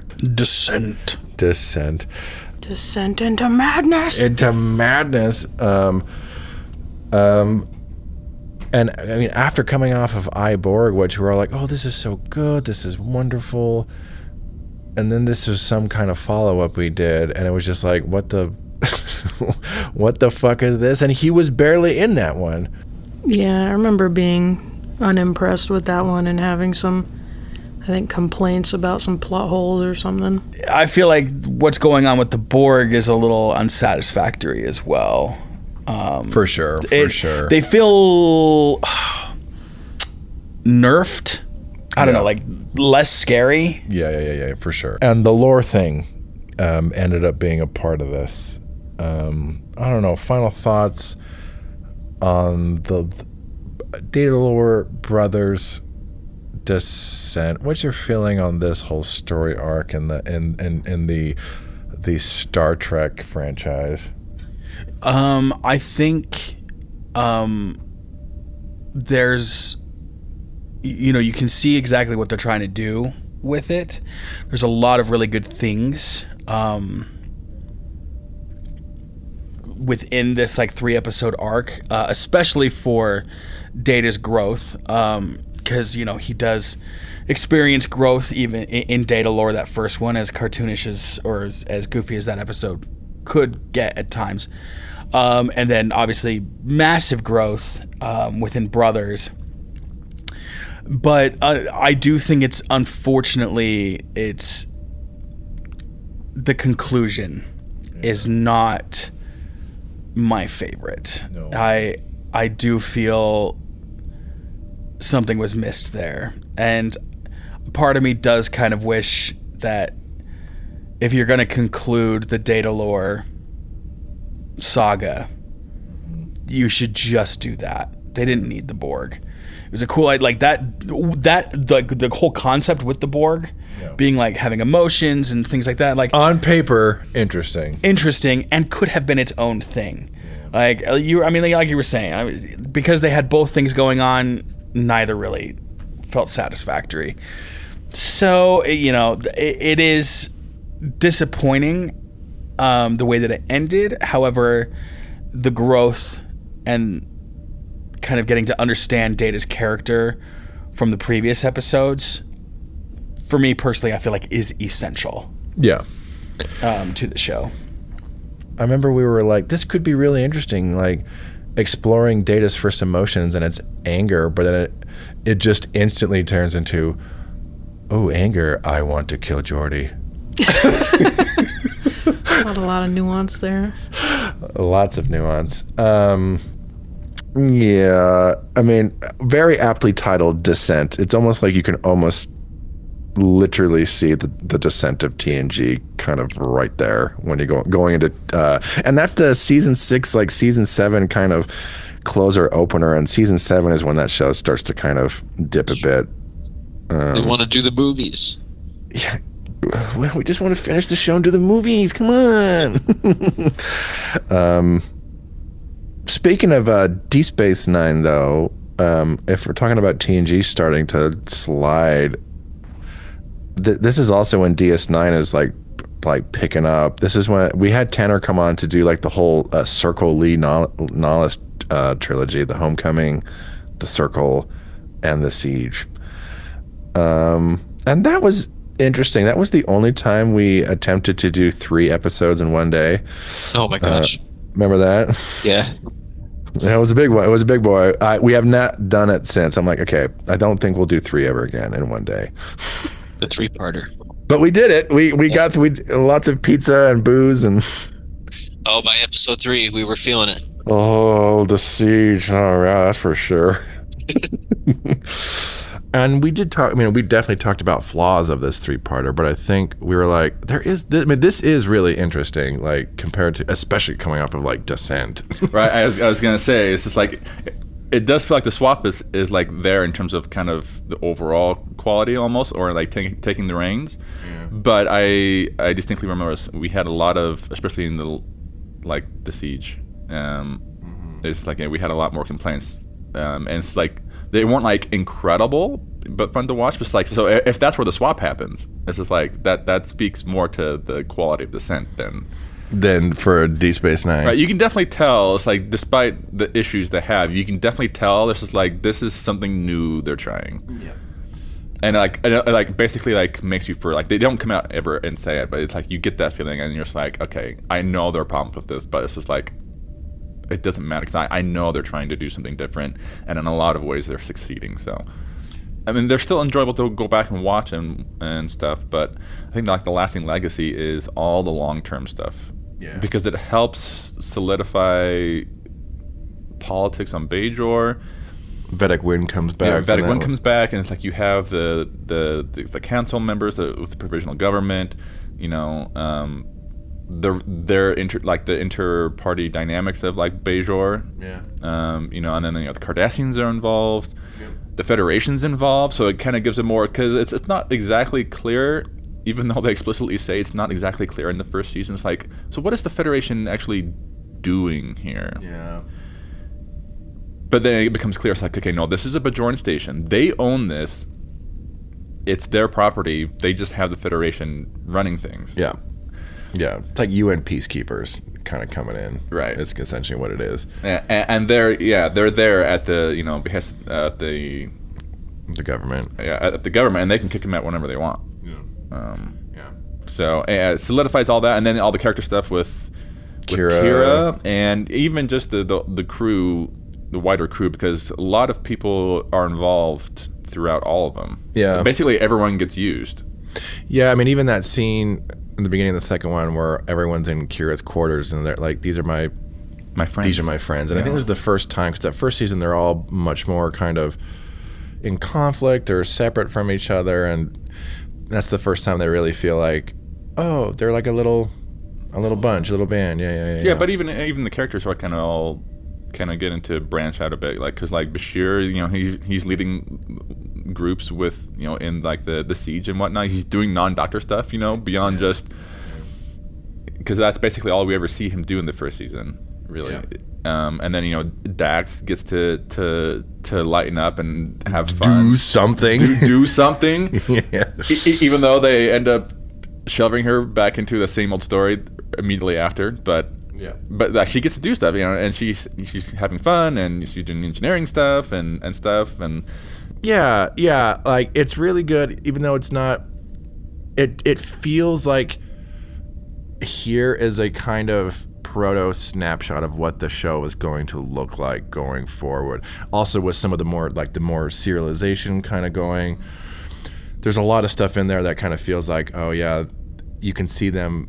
They're not quite there yet, but they've kind of locked in on like the path of what the show is going to be, which is all really interesting to watch. Yeah, you're basically watching it in real time, because up to that point, after all season 1, it's like, yeah, none of those elements are really there because it's all episodic. Right. You know, and even though you have stuff like Duet and In the Hands of the Prophet, right, it still feels all very separate and contained episodes. Yeah. You can still, they're kind of plugging and playing different characters into different stories to give them the spotlight, but there's not a lot of like interplay between them all. No.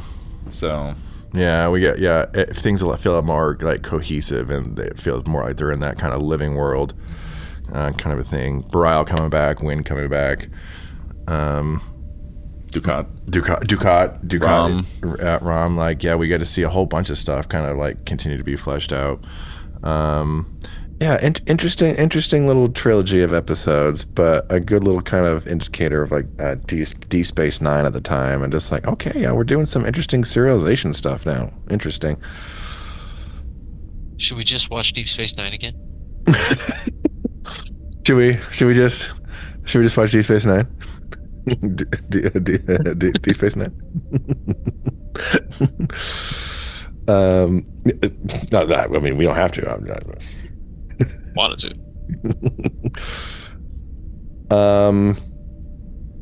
Yeah, and then we wrap up this whole era with All Good Things, the big next gen finale with Q.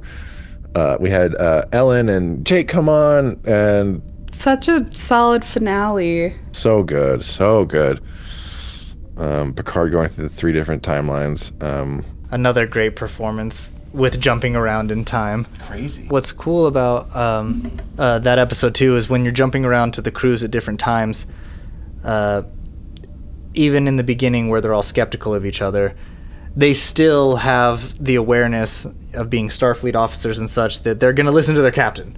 Even though he sounds like he's off his rocker, they're going to go with him where he just... And you see a different version of that in each of the timelines, and I think that's pretty awesome to see. Yeah.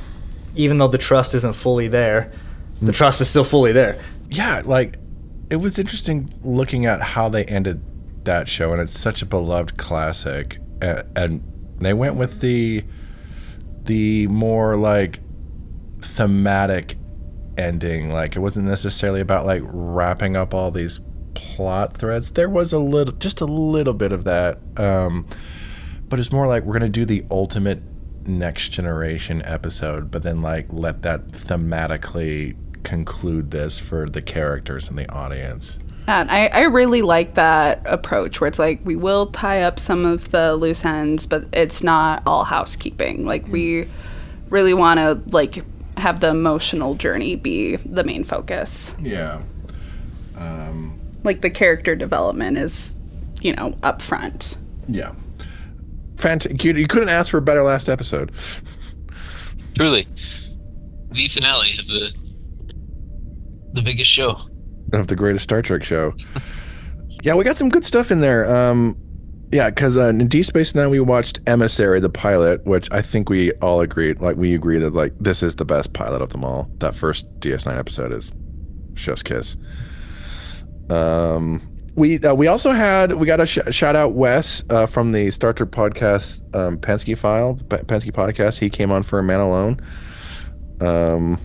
I felt good about that because at the time he was covering Voyager and he was starting to lose his soul. And then he came on for like really early DS9. He was like, "Oh my god, yeah, thank you. This is not even like a great DS9 episode, but I'm invigorated. Thank you." It's like Superman getting the sun on his face. Oh, yeah. Oh. DS9, we also watched Battle Lines, the one with the prison planet where they're immortal and dying and they're locked in forever war. Oh, gosh. Yeah. We did a little Kira twofer. We did Progress, the one where she's got to go get that guy off the planet and then burns his house down. You gotta go. And then we also watched Duet, which I'm like, I mean, all-timer. You go on a journey with that one. Great stuff. We watched In the Hands of the Prophet, Vedic Burial, The School. That's when we get Vedic Win for the first time. Yeah. And then we also got from DS9, we got the Maquis. Latoya came on for like the Maquis two-parter to kind of wrap up. That was the note we ended on. Also for TNG, we got Parallels. That's when Darren came on. Darren came up from Arizona for Parallels. He sang your birthday song in Klingon. And we also watched Lower Decks. Great episode. Andrea came on for that one. We watched the Lower Decks episode. And then we watched Journey's End, where Scott came on to watch Wesley become enlightened by Native Americans or something. Yeah, DS9 and the end of TNG, a great little chunk. But alas, your last chunk as co-host. But what a run we had. We were doing that like straight through for like 2 years, year and a half, 2 years. Crazy. Most Sundays. Yeah, almost every Sunday we were doing it. Well, all good things must indeed come to an end, and TNG would eventually go off the air after 7 seasons. But soon after, another series would come along, attempting to continue its legacy and carry the franchise forward. A little series called Voyager.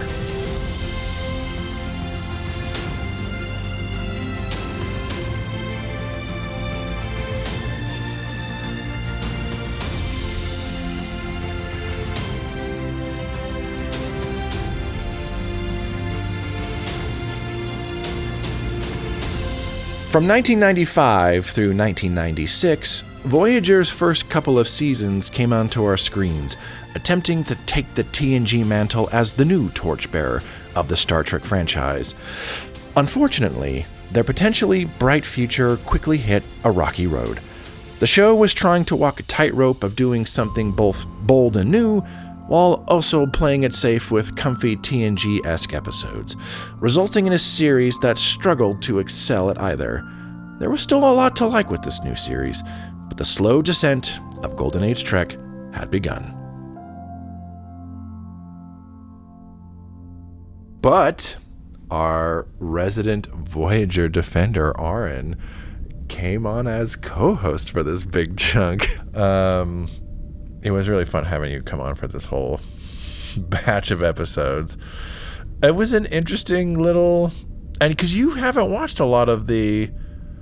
You don't usually watch the first couple seasons. You usually watch like stuff later. Oh yeah, like once, maybe some season 3, but usually like 7 of 9 seasons are the ones. Understandably so. So similar to TNG. Okay. Yeah.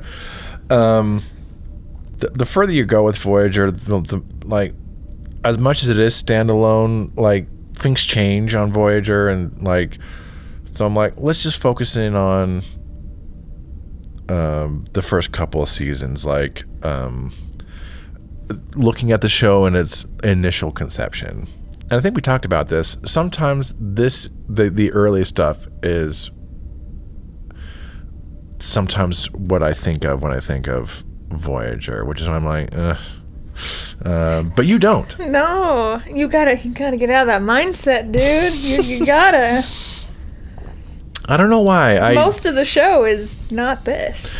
My impression is that this show so quickly abandons its interesting premise. So I think a lot about the early stuff. I'm like, it didn't have to be this way. No, it didn't.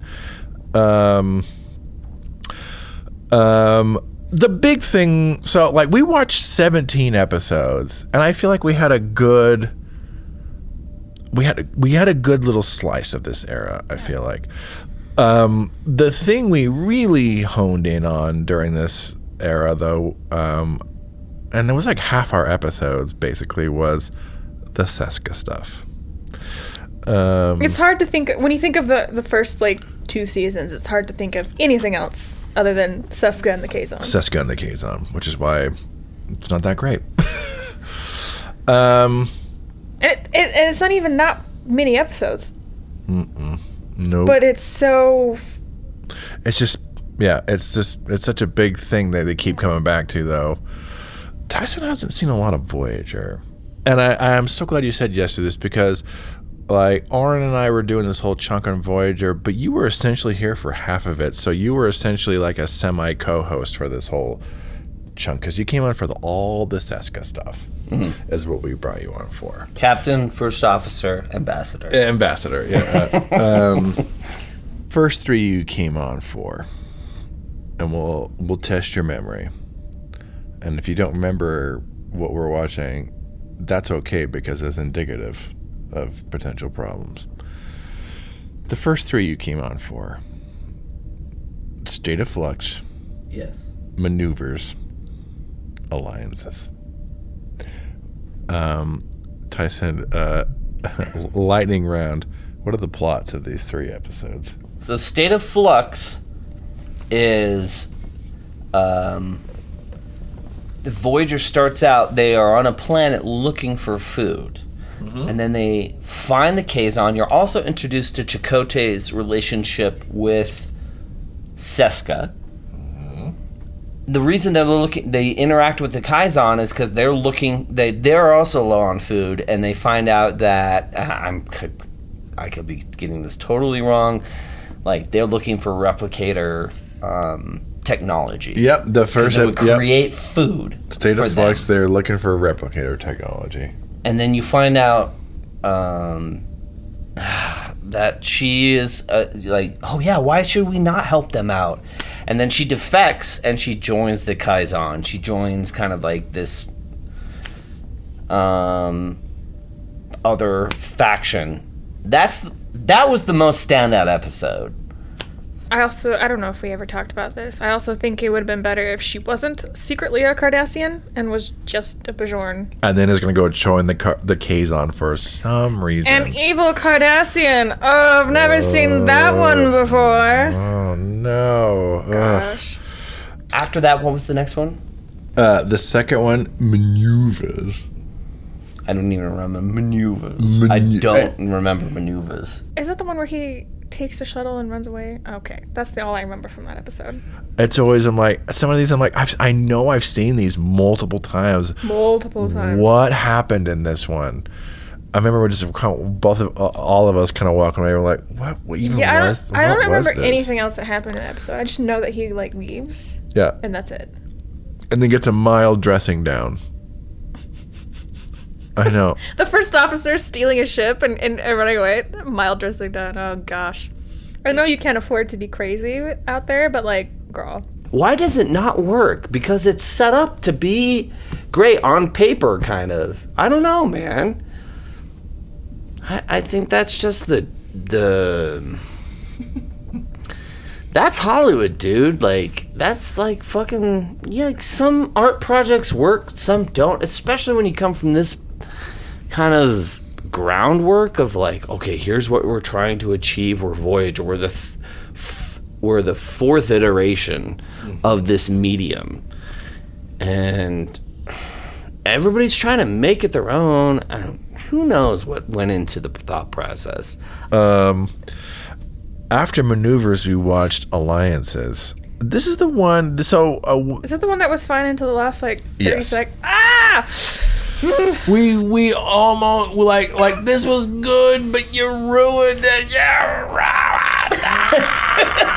That's so true. Oh God! If they had just kind of gone with it, I don't know where they could have gone with it. Her admitting something, or showing a scene of the outcomes of what the choices that they had made. I don't know, man.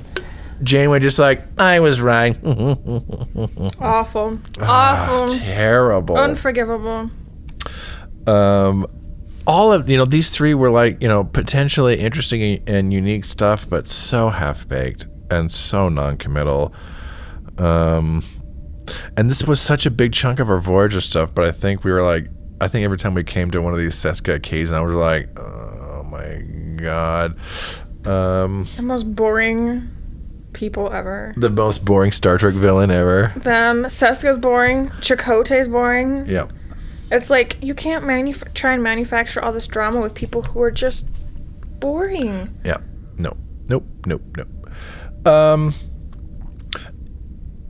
During this whole chunk, it wasn't all half-baked stuff, though. I think sometimes Voyager gets a bad rap for being all bad or just like whatever. But I'm like, no, there is genuinely good stuff in there. That's what makes some of this so frustrating, is because we know we get examples. I'm like, see, we know this show can do it. Some episodes give us pleasure.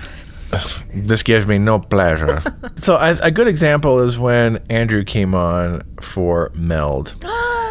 When we watched this, we were all pretty positive on it.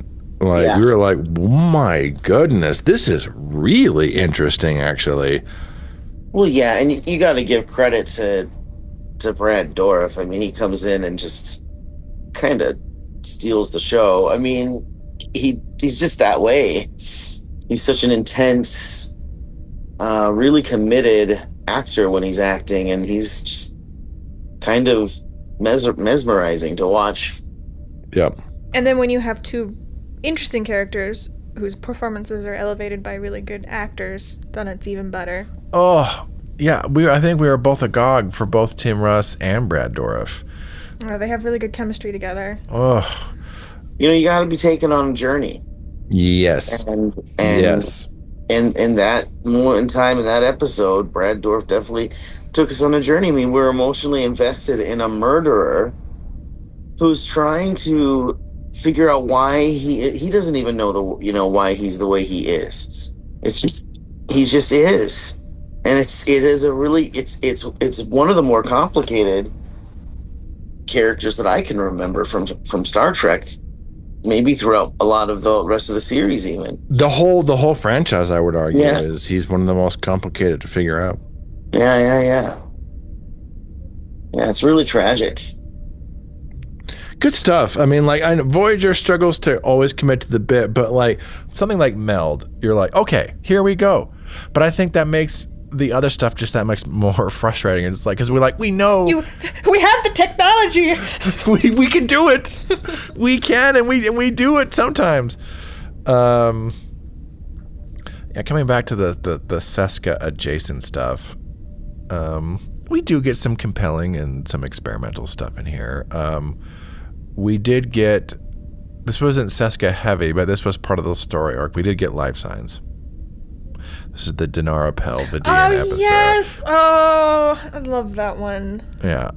The B story ties in with some of the overarching Seska thing. I don't even remember. I just remember the doctor. I think we all agreed this was the best episode of this run. It was really good. They're so good. Again, another great example of like this works best as a Voyager episode. Dealing with the Vidians with no potential backup, and like they're so horrific and scary, but then it's like one actually comes aboard, it's like, oh, they're just desperate, lonely people, and then falling in love with the doctor and everything. You're just like, oh. I mean, it also helps that you have just amazing actors. Yeah. And then their chemistry together is amazing, so. Yeah. Wonderful episode. So again, another example of like, they can do it. This can work, but then we all agreed the B story with all the Seska Kazon stuff was the worst part of this episode. I didn't even you don't even remember it. More than any other Voyager episode that I've watched, where I'm like, ugh, okay, I kind of know, like that makes me want to go back and watch what not only the main love story, but I remember the Tom Paris stuff where Tom is like kind of giving advice and kind of and there's this whole Tom Paris, oh yeah, he was gonna get kicked from the ship, like what do you care about at the end of the day? Like, I mean, what is the episode about? I am a simplistic person. No, I mean, you're just talking about liking good things. I mean, this is a good transition because the whole Tom Paris plot comes into the next episode, the very next one we watched, Investigations. And my God, these one-word plural titles. A plague of Voyager. Maneuvers. Investigation. Alliances. Investigate. Life signs. This was Neelix's daytime TV talk show. Oh, okay. Yeah, I didn't mind his daytime. He had some stuff to do. And then it gets all bogged down by this boring Seska Tom Paris crap. That is so uninteresting. Tom goes away to pretend like he's defecting, but then he immediately comes back in the same episode. Is that? Yeah. And then we get one of the most implausible escape sequences ever. Yeah, what were the Kazon doing? What? How did one man somehow escape that ship and steal like a shuttle? Or I don't even know. Yeah, we're gonna lock you in a room where the subspace transmitter is. Yeah, there's just a console there you can... So he accesses the library computer, gets the info he needs, transmits it to Voyager, and then escapes with like two guys kind of going, and then he just gets in a shuttle and leaves. We're like, what? Yeah, no, you're right. I do remember that. It was terrible. Awful. But this was supposed to be the Neelix daytime TV show. We're like... I remember now. That was the good part, and then that kind of just... Terrible. Kind of went away a bit. Terrible. Yeah. Oh, great. Yay. Neelix is a journalist and Tom Paris is a hero or whatever. This was a very kind of night and day difference because we were like, oh, life science. Because I think we did these in the same night. We're like, this is wonderful. And then we watched Investigations and we were like, literally falling asleep during it. Yeah. Yeah. That sounds apropos. And for this whole era, I think nothing our two-part finale to this, I think, just perfectly encapsulated this whole era. Basics. And that's the one I fell asleep during. Like, during the recording. Jaron, huh? What? Basics? Part 2? What are we doing? Yep. Yeah. Yep. Yeah. I think I had trouble staying awake for that one too. Like, and it had Brad Dourif involved in it, and oh yeah, because he was kind of healing a little bit from his. Yeah, he was he's finding another way to live. You know, there's some potentially interesting stuff, but I think we agreed with all the Seska stuff, the Kazon stuff, the stranding the crew stuff. The most interesting thing was like just Brad Dourif as Suitor. Yep. Saving the day. Which was like the B plot. Mm-hmm. But then we're like, oh, this is every time we cut back to him, we're like, oh yes, more of this, please. And then we get like, oh. You don't like the giant, I don't know, worm monster on the planet? No, that was all. It was so boring and so stupid. So again, like, I think Basics really just encapsulates that kind of mixed bag. Oh, there's great stuff, but there's still this. The writer's just like, oh, you're enjoying yourselves? Push the red button of doom. Yeah. The Seska button. Oh God, the Seska button. Kill me. How about now? Kill me. That almost makes me want to. That makes me want to ask you, Andrew. Is this a case where an actor is just so good they transcend the material? Oh, I definitely think he was better than the material he was given, for sure. But you know, he's. Like I said earlier, he's just a committer. He knows how to commit in a really intense, human kind of way, really, that, you know, we can, I don't know, and he's and he has an element of creep. Like, you can't get around it. He's just kind of a creeper, but that's his personality, and he just knows how to sell it. There's no question when I watch him that he isn't the character that he's portraying in every single thing I've seen him do. Like, and this is no exception. Certainly maybe the writing wasn't up to his snuff, but the hard thing for me is, like, you want to give every other episode that isn't great, like, the benefit of a doubt. At the end of the day, what matters most? It's the stories. But I love going along with the journey, and I'm like, and you need to see kind of like some shit stuff in order to appreciate the good stuff. Like that, I feel like that's all the Seska. It's like, yeah. The whole Seska thing was, I'm like, oh, it culminates in life signs. I'm like, oh, okay.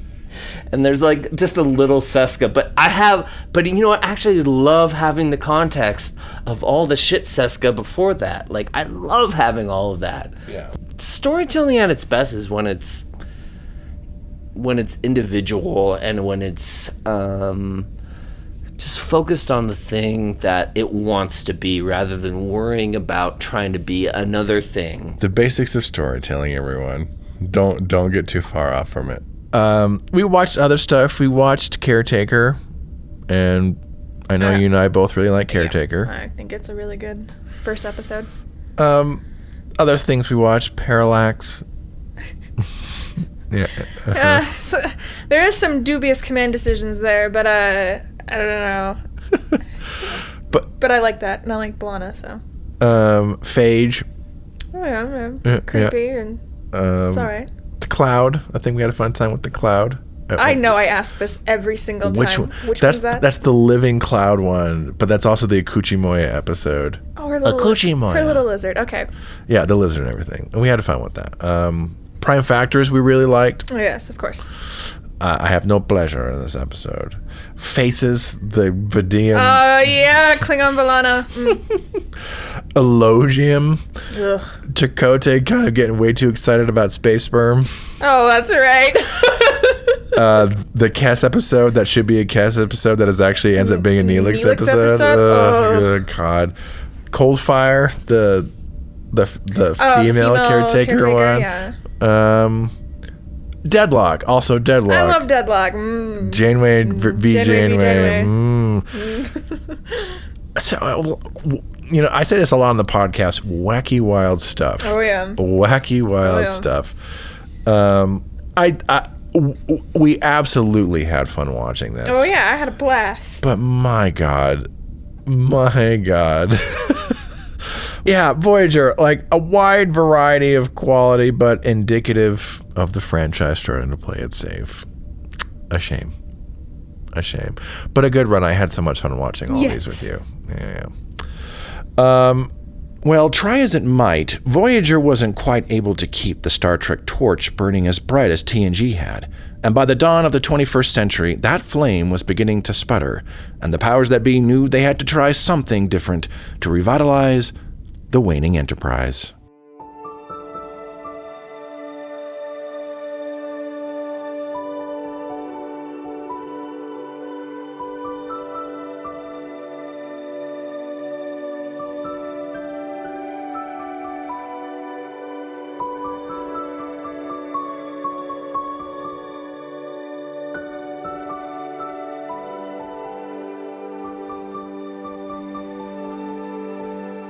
(2001 and 2002, the early years of the new century. But Star Trek was starting to feel old, both on the small screen and on the big. The golden age had lost its luster, but the production team that had been working on the franchise since 1987 wasn't ready to throw in the towel just yet. For the small screen, they gave us Enterprise, the sexy, younger prequel to the original series that tried to shake up the franchise. Meanwhile, on the big screen, the producers would bring in some new creative voices to the struggling TNG film franchise, hoping that they could re-energize it. In this troubled time, we had to get Marc to come co-host to both defend and laugh at at Enterprise and / this whole era. Yeah. Well, and I feel like, especially like between you and I, there's something very special about Enterprise, which was the fact that it's how you reintroduced me into Star Trek. Yeah. So there's also that kind of like special connection that I feel like we both have around Enterprise in that regard, which just goes beyond the show in general. Yeah. That's part of our friendship. Yeah. As Enterprise. Oh yeah. Yeah, this whole era felt really raw. Yeah. I think it feels that way Well, for me, one of the reasons why it does feel so raw is it does feel dangerous. Yeah. And claustrophobic. Yep. I think they brought a sense of both of those things to the surface with this show. And so, yes, it's not the best Star Trek has ever been. No. But it's also like we're getting to watch the nitty-gritty. Something that we've never really got to see before. Maybe like slightly with some people going through the tubes in like Next Generation or something. But even the hallways of Enterprise they're big. I mean, obviously you can stand up in them, but they feel cramped. Like engineering feels cramped. Absolutely, it does. This ain't easy. No, and it's we watched Enterprise, then we watched Star Trek Nemesis. Like, Enterprise was their attempts to revitalize it on the small screen. Nemesis was their attempt to revitalize it on the big screen. We have to talk about this. You were here, Marc, Jake, Mindy, Ellen. We're also here for this one. Nemesis. The final TNG movie, and I think we all agreed, the thing that killed. That was it. The franchise. They stopped the Star Trek experience at the Hilton. We're done. We're done. Pack it up, folks. It was a good run. this is it, guys. I know. It's like, I'm going to bring you on for all this golden age Q stuff. It's going to be great. And then you did this to us. I'm sorry. Like, literally nobody was happy. Like, I can't imagine a version with this director of this movie that works very well. Just especially, like, some of the, like, out of character choices that were made too. Like, the, we've talked a lot about the Deanna Troi, like, mind rape scene. Like, I really don't feel like that added anything to the film in the first place. But also just the response from Picard is... If you can endure more of these assaults. Right, just like, God, like, don't piss me off. Like, no, what? These beloved characters get treated as throwaways in a lot of ways. And being replaced by the most boring fucking villain of all time. I hate it. I'm just gonna come out and say it. I hate it, and I'm mad at it. So upset about it. Like, what is this? I don't see how anything could potentially be worse. Yeah.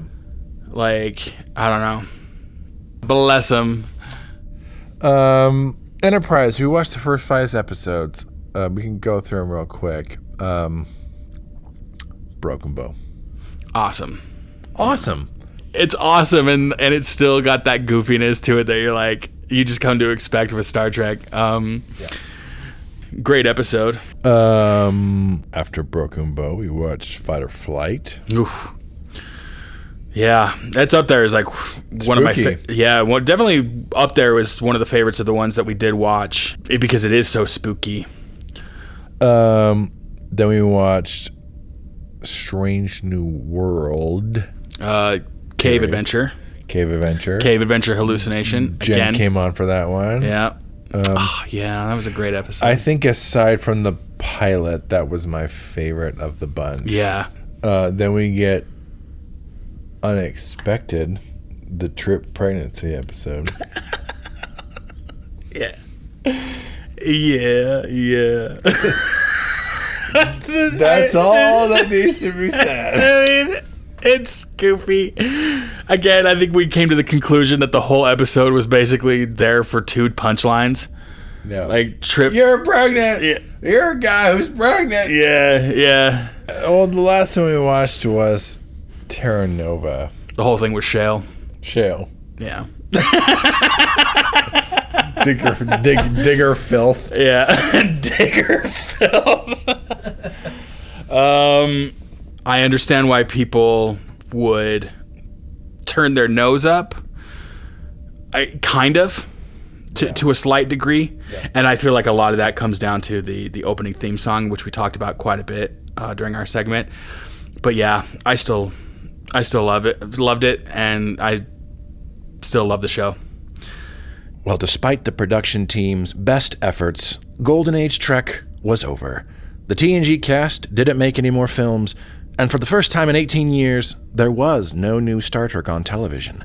But from the ashes of this golden age, a new era of the franchise would be born, the one that we are still currently in. This is now the age of modern Trek.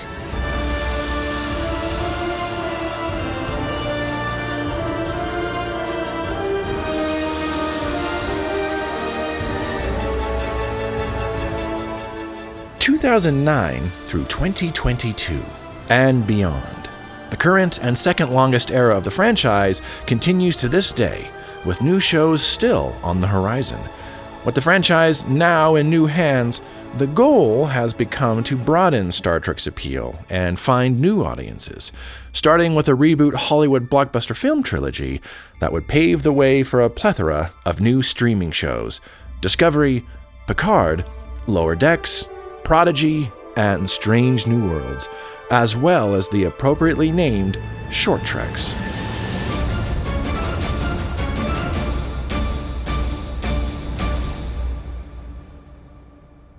For this last batch of episodes, we didn't have a dedicated co-host, but instead focused on cultivating a few different test audiences to get first impressions on all these shows.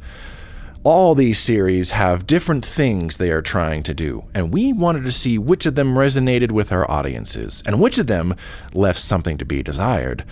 Of the three main eras of the Star Trek franchise, this is the one that feels the most like throwing things at the wall to see what sticks. The current streaming ecosystem can be cutthroat, and bringing new viewers to a 60-year-old franchise, introducing them to this whole Star Trek universe, can be a daunting challenge. But say what you will about this era, if they don't always succeed in capturing new and old audiences, it certainly isn't for lack of trying. You, Jennie, came on for a little bit for Modern Trek. The very first thing you were on for was the Star Trek 2009 movie. You were here, Dallas was here, Toby and Natty was here. Oh, yeah. Clearly it made a huge impression. It's the Chris Pine one? I've watched it twice now and I can't remember anything about it. What did I have to say? I don't remember. First off, you were just like, I don't like reboots. Reboots are not good. That sounds like something I would say. Reboots are not good. I think the question you posed was like, what makes a good reboot? Yeah, and I just said none. Yeah, there is no good reboot. You just really want the original thing. That's why you're coming, is because you want the original thing, but then it's not going to be the original thing. Yeah. And so you're just going to be inherently disappointed. Maybe a good reboot is a reimagining. A reimagining.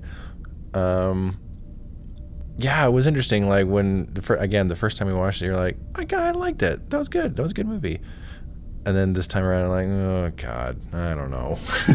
I mean, it's one thing when you're watching for entertainment, but if you're specifically watching to shit on something, then I don't know. Watching it with a critical eye, I'm sure, is different. Also, the first time I watched it was 7-8 years ago. That was a while ago, yeah. I was younger. A larval human. My brain was not fully developed. Still forming. And yet you poisoned it with this crap. Yeah. I'm so sorry. Yeah. Well, yeah, I'm glad we could get on because Dallas was there for that too. I'm glad we could start also poisoning Dallas. Yeah, that's good. You were also here on for the Prodigy episode, Lost and Found, when we all went and did that in Sacramento. I was. I have 2 little sound bites in that episode, but I was there.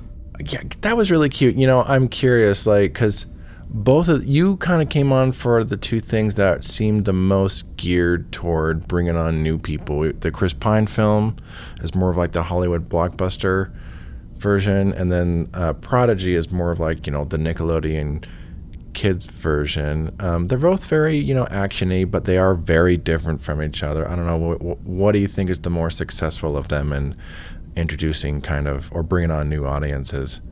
I think the Chris Pine version is probably better just because it's more accessible, big name celebrities, not behind a subscription service. Yeah. But also, I don't know. I don't personally think that this new stuff is that good of a representation of what I liked about Star Trek, but probably it is representative of what Star Trek has become. It seems like the newer stuff is a little bit more pew-pew sci-fi-y and less charming retro. Yeah, I don't know, but I don't know. I think probably, I don't know, Chris Pine's better for adults, and I think Prodigy is a good intro for kids, but it's also very different if you got into Star Trek because of Prodigy and then wanted to watch literally anything else. You might be disappointed that it's human rather than all the aliens. Yeah, I think. But Caitlin did say that after listening to the podcast, she and the kids restarted watching Prodigy, so I don't know if they're still watching it or not, but it inspired them to keep going, to watch again, so who knows. I'll be curious to hear their thoughts. Yeah. Though not quite the end of our journey, Tyson and Ellen, because you did come on for a bit of Picard when they tried to do this legacy sequel thing, 20 years after Nemesis, which is 15 years after the oh my god. Yeah. And I will say it wasn't my cup of tea necessarily, but as we've discussed, I feel like there are the bones there, and I feel like in terms of the people who were involved in writing and casting, there was something in this script that Sir Patrick was compelled by, and there's just so many when you have a property this big, there's all of this feedback that goes in from studios where something can start out really promising. I don't doubt that there's a version of Picard that absolutely rules. And just the people who worked on the show, the fact that they're able to get something like this out, it can be a really big uphill battle. Sure. But there is kind of this by committee feeling to it. I feel like it works better than Nemesis, but that also isn't necessarily a high bar to clear. No. Because, when we watched that first episode, we were all I'm interested in seeing where this goes. And they're just things where it's there's ideas I like. I'm not necessarily sure I like how they're being explored. And, Dracula, is landlocked. He's in fucking Ohio right now. He's nowhere near a beach. He's in a store where there's a calendar with a picture of a surfboard on it in the background. He's that'll be me one day. One day, Igor. One day. We watched the first 3 episodes. This was contextualized to us from the showrunners as Act 1. We watched Remembrance, Maps and Legends, and the end is the beginning. I don't remember the series. I know that Patrick Stewart was associated with it. Sir Patrick Stewart, excuse me. Yep. And Picard. What does he do? I don't remember. We watched 3 episodes. I don't. This is so on point though. It's what the fuck did we watch? Even Seska had some more memorable stuff than whatever the fuck we were given in this. Yep. Crazy. It's so true. Crazy. It was, it all just feels so superficial. Agreed. Because I don't blame anybody for trying to create content these days because you want something new and exciting and it's fast-paced. Sure. If you don't want it to have the legacy of this series, of this iteration of Star Trek, you don't have to have it be set in that version of Star Trek. Yeah. There's Do your own thing. Exactly. Like, we've had new characters introduced before. We've had new tones introduced before. Supposedly you could do it again. Like, again, I will shout out Prodigy, because Prodigy doesn't even acknowledge the nostalgia. They acknowledge the nostalgia later on. It's like, here's our own thing. It is truly Star Trek for our new generation, and I wish more kids in our modern day context would be open to watching it. Like, there's interesting stuff, but it's just so much, again, plot, exposition, talking like, what's happening? A lot of telling, not showing. So much telling. There are other ways to move the story along, or even to, like, establish relationships. Like, there was that, the twin, I don't even remember all the characters' names anymore. She was, like, hooking up with that guy who looks like Nosferatu. Oh, my God. Let's see if I can remember. Yeah, Soji and Narek, I think, were their names. They didn't really do much to establish these characters, like, chemistry. And it was supposed to be like, oh, like, we're on a streaming service now. Like, our characters can fuck. But it's like, it doesn't really seem like they're trying to establish this kind of, like, rapport with them that we're not feeling. Like, I'm not really feeling the chemistry between these characters. Right. Yeah, this just falls into all the worst instincts you would have in doing something like this. I think they fall into all of them. It's like, I think you even brought up in one of our episodes of just like, you know, how do we do something like this? And then you're like, you know, I think, I can't remember exactly what we were talking about, but you're like, part of the concern or like worry, it's like, are they just gonna do it so we can be like, oh, we can drop F-bombs now and blah, blah, blah. And like literally like in the second episode, we get like, you know, sheer fucking hubris. Like, and we get characters like, oh, they're instant fuck buddies. Like, it just feels like, oh, it's like a modern streaming show with a big budget. Like, it's not going to be your dad's Star Trek, to the point now where it's essentially unrecognizable as Star Trek. Most recently, our episode 100, I knew Aren was going to be my co-host, like, of course, for Strange New Worlds. And, you know, I was pleasantly, and I think you were too, like, I think we were both, I remember just kind of when I first watched that episode, and I haven't seen it since it first came on, but I was like, that was fine. That was good. And I think you said you had similar feelings when it came on, but when we went back and watched it a couple weeks ago, we're like, this was great. Yeah. This was real good. More, please. The actual 100 episode, Andrew, you were on for. I feel like we all had a wonderful time with that episode. I did. I really had a great time with that. In fact, I went on and watched the next one too. What made this episode work, whereas maybe more of the rest of this era doesn't work? For me, it was honestly the color, the brightness back after being so stark with Discovery. And Picard, I mean, Picard had a little light, I guess, but it was a weird one.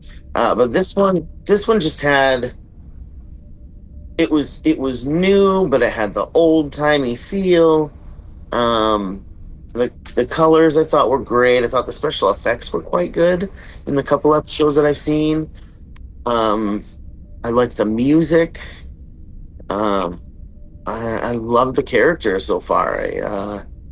It just doesn't, like, obviously they're dealing with serious situations, but it's not stark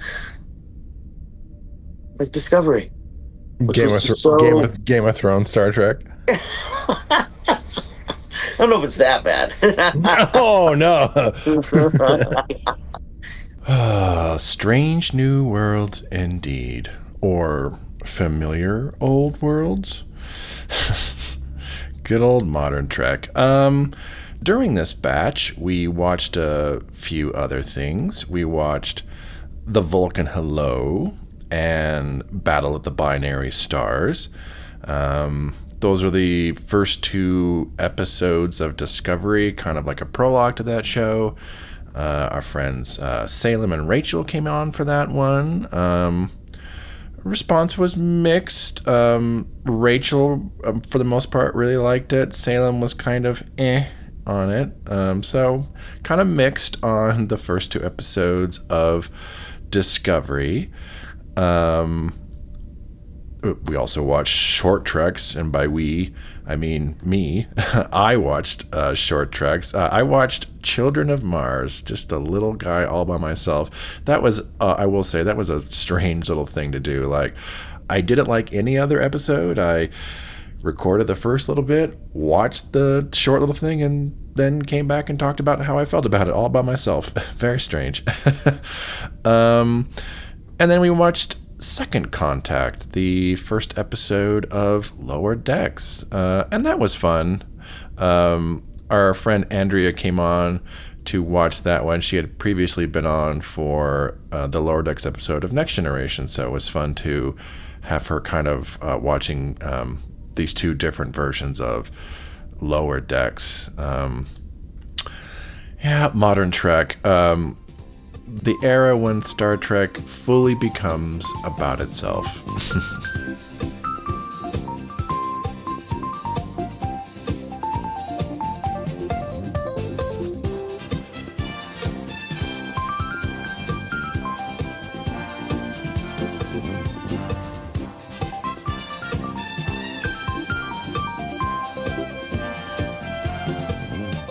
And here we are in 2025. 2.5 years after the beginning of our journey together. 3 co-hosts, 3 eras of Star Trek, 7 nerd movies, 8 curated batches, 53 guests, 100 episodes. It's been a long time, but our time is finally near.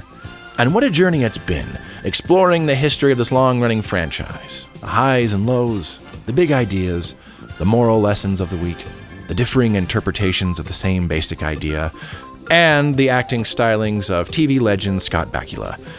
But I think Star Trek itself would agree that the most important part of any journey are the friends we made along the way. And before we go, and apologies to our special guest, Bing Crosby, we unfortunately ran out of time, I'd like to ask all of our friends here what your big takeaways from this journey have been. Andrew, we'll start with you.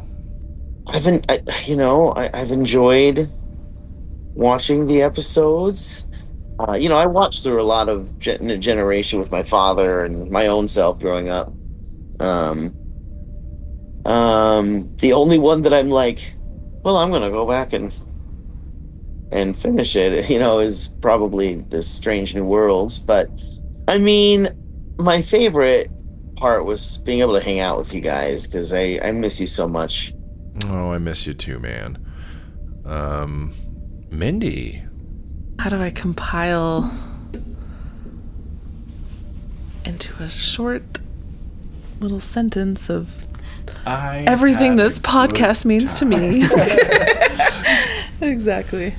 It's kind of sad because I love it so much. I don't want it to end. I know, me too. Tanner. Star Trek has people always bring it up as kind of like it's a show about like hope, and I'm not saying I disagree with this, but I've kind of come to a realization, but that if the 2 reactions humans or life has to the unknown is fear and hope, that's the 2 classically things, I think Star Trek did a secret third option, and that's curiosity. If we could take 2 quotes from Star Trek. First off, we have Captain Sisko, it's just like, the unknown is what defines us. And then Q in All Good Things, it's just like... It's the charting the unknown possibilities. Of existence. Of existence, yeah. Yeah. Jennie, baby, what about you? I really admire, the dedication and passion you've put into this project. It's really special and cool to see. It's a massive undertaking, and you really have spent a incredible amount of time on this show, and it's been fun to get invited and meet other people through it, and you've given a lot of people, I think, a new fun experience getting to be on a podcast for the first time or only time. Yeah. It's a really neat thing to do. It's been a good weird time. Good weird time. Well, that's good to hear. Jake, what about you? I'm sure I've said similar things before, but Star Trek is an excellent blueprint for the future, and I think it's a great way to calibrate your moral compass and to learn different ways to solve problems and treat people better. And if you truly want to honor the spirit of Star Trek, go out there and love each other and be there for each other. Hell yeah, man. Well said. Ellen, what about you? I've really enjoyed kind of getting to have this more like holistic view of something that, I feel like sometimes when friends show me these media properties that mean a lot to them, they're like, okay, we're going to watch this and this. You can skip this. This sucks. Like, you can skip this. This sucks. Like, there's just so much TNG out there that that you've trusted me to be someone to talk about, like the good and the bad, the things that work, the things that don't, the things that could if you like squint or like tilt your head a certain way. And it's just, I've really liked getting familiar with this version, especially. Oh, good. I'm glad we could make this a good experience for you as a newbie. Tyson, final thoughts? Just being asked to do it, and you setting up the room. I mean, us living in close proximity and getting to do the whole Seska section with you and Aren was really special. I felt like I was the most myself. I loved doing the first episode, the manhunt or the man trap, and this the motion picture with you and Aren and then Picard. I don't know. It's just a journey. Like you've done it. Well, thank you, good sir. I appreciate that. Marc, what about you? Well, first of all, it's getting the opportunity to watch and experience something that I deeply love and enjoy already with people that I love and also new people that I'd never met before. Getting the opportunities to like kind of sit together and enjoy and analyze Star Trek with them is just, it was so delightful. It's such a great experience. Oh, good. Glad to hear. Aren, final thoughts? I love Star Trek. I just love Star Trek. I do. It'll always be the thing for me. I just like it a lot. If you can have fun with it, even if it's goofy, cheesy, stupid, silly, I'm like, if you have fun with it, you have fun with it. Yeah, I agree. Aren Cole, my original co-host and co-founder. Final takeaways.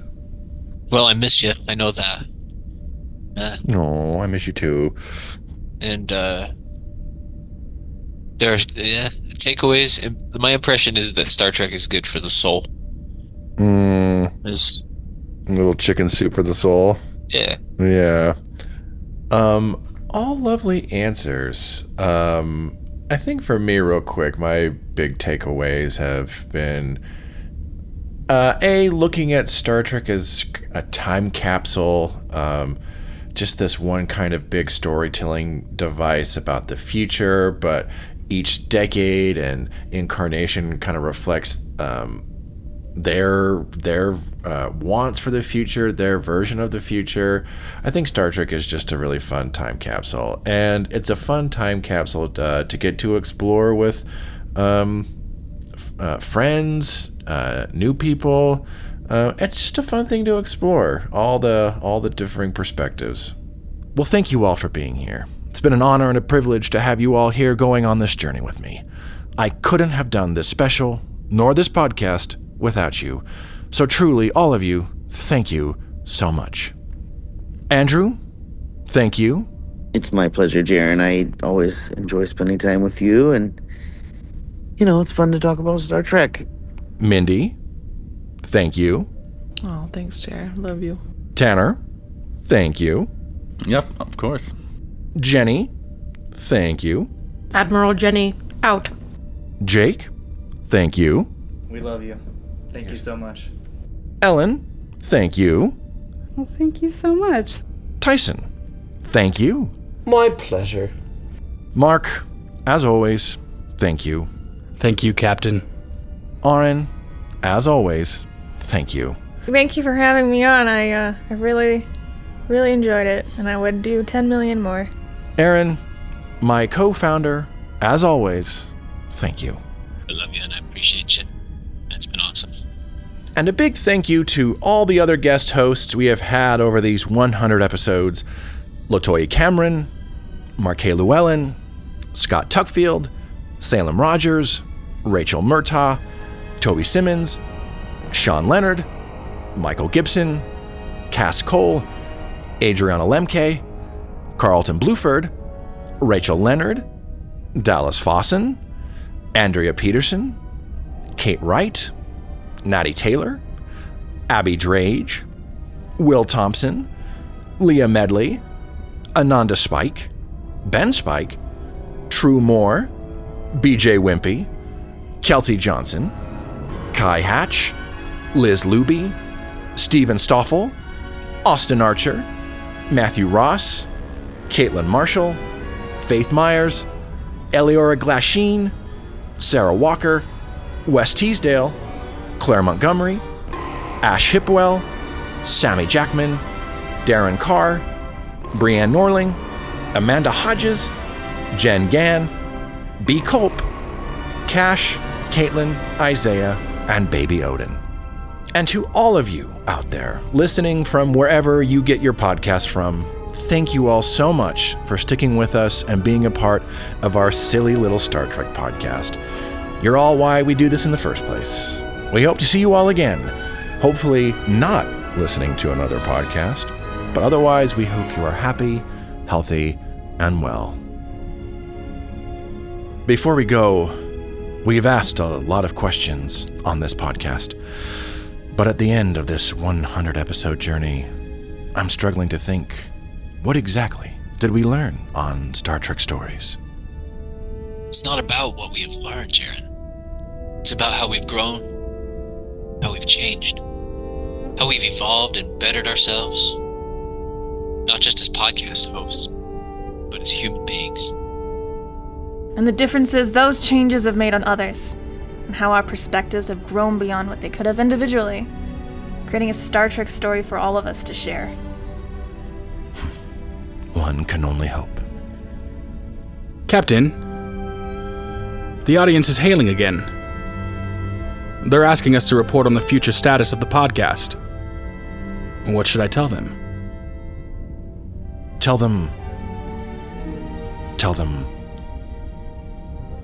them we're on hiatus. Podcast otherwise fully operational. Well, everyone, now that we're done with our 100 episode journey, I think it's about time we enjoy some Star Trek without having to record an episode about it for a change. Maybe some Next Generation? Nah, give me some original series. Hell, I'd even take some Discovery. Thank you, Mr. Nielson. That'll be all. Well then, it's up to you, Captain. Heading, sir? Out there. That away.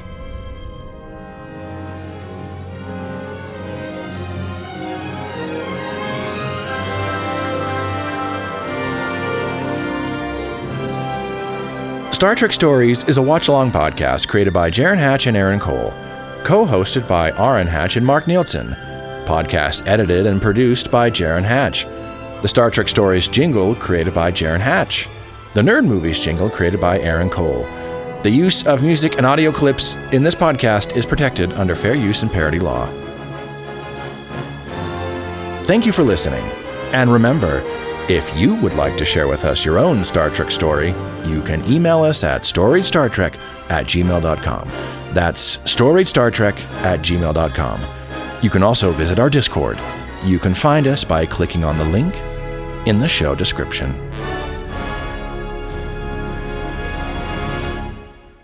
And that's the end of our Star Trek story.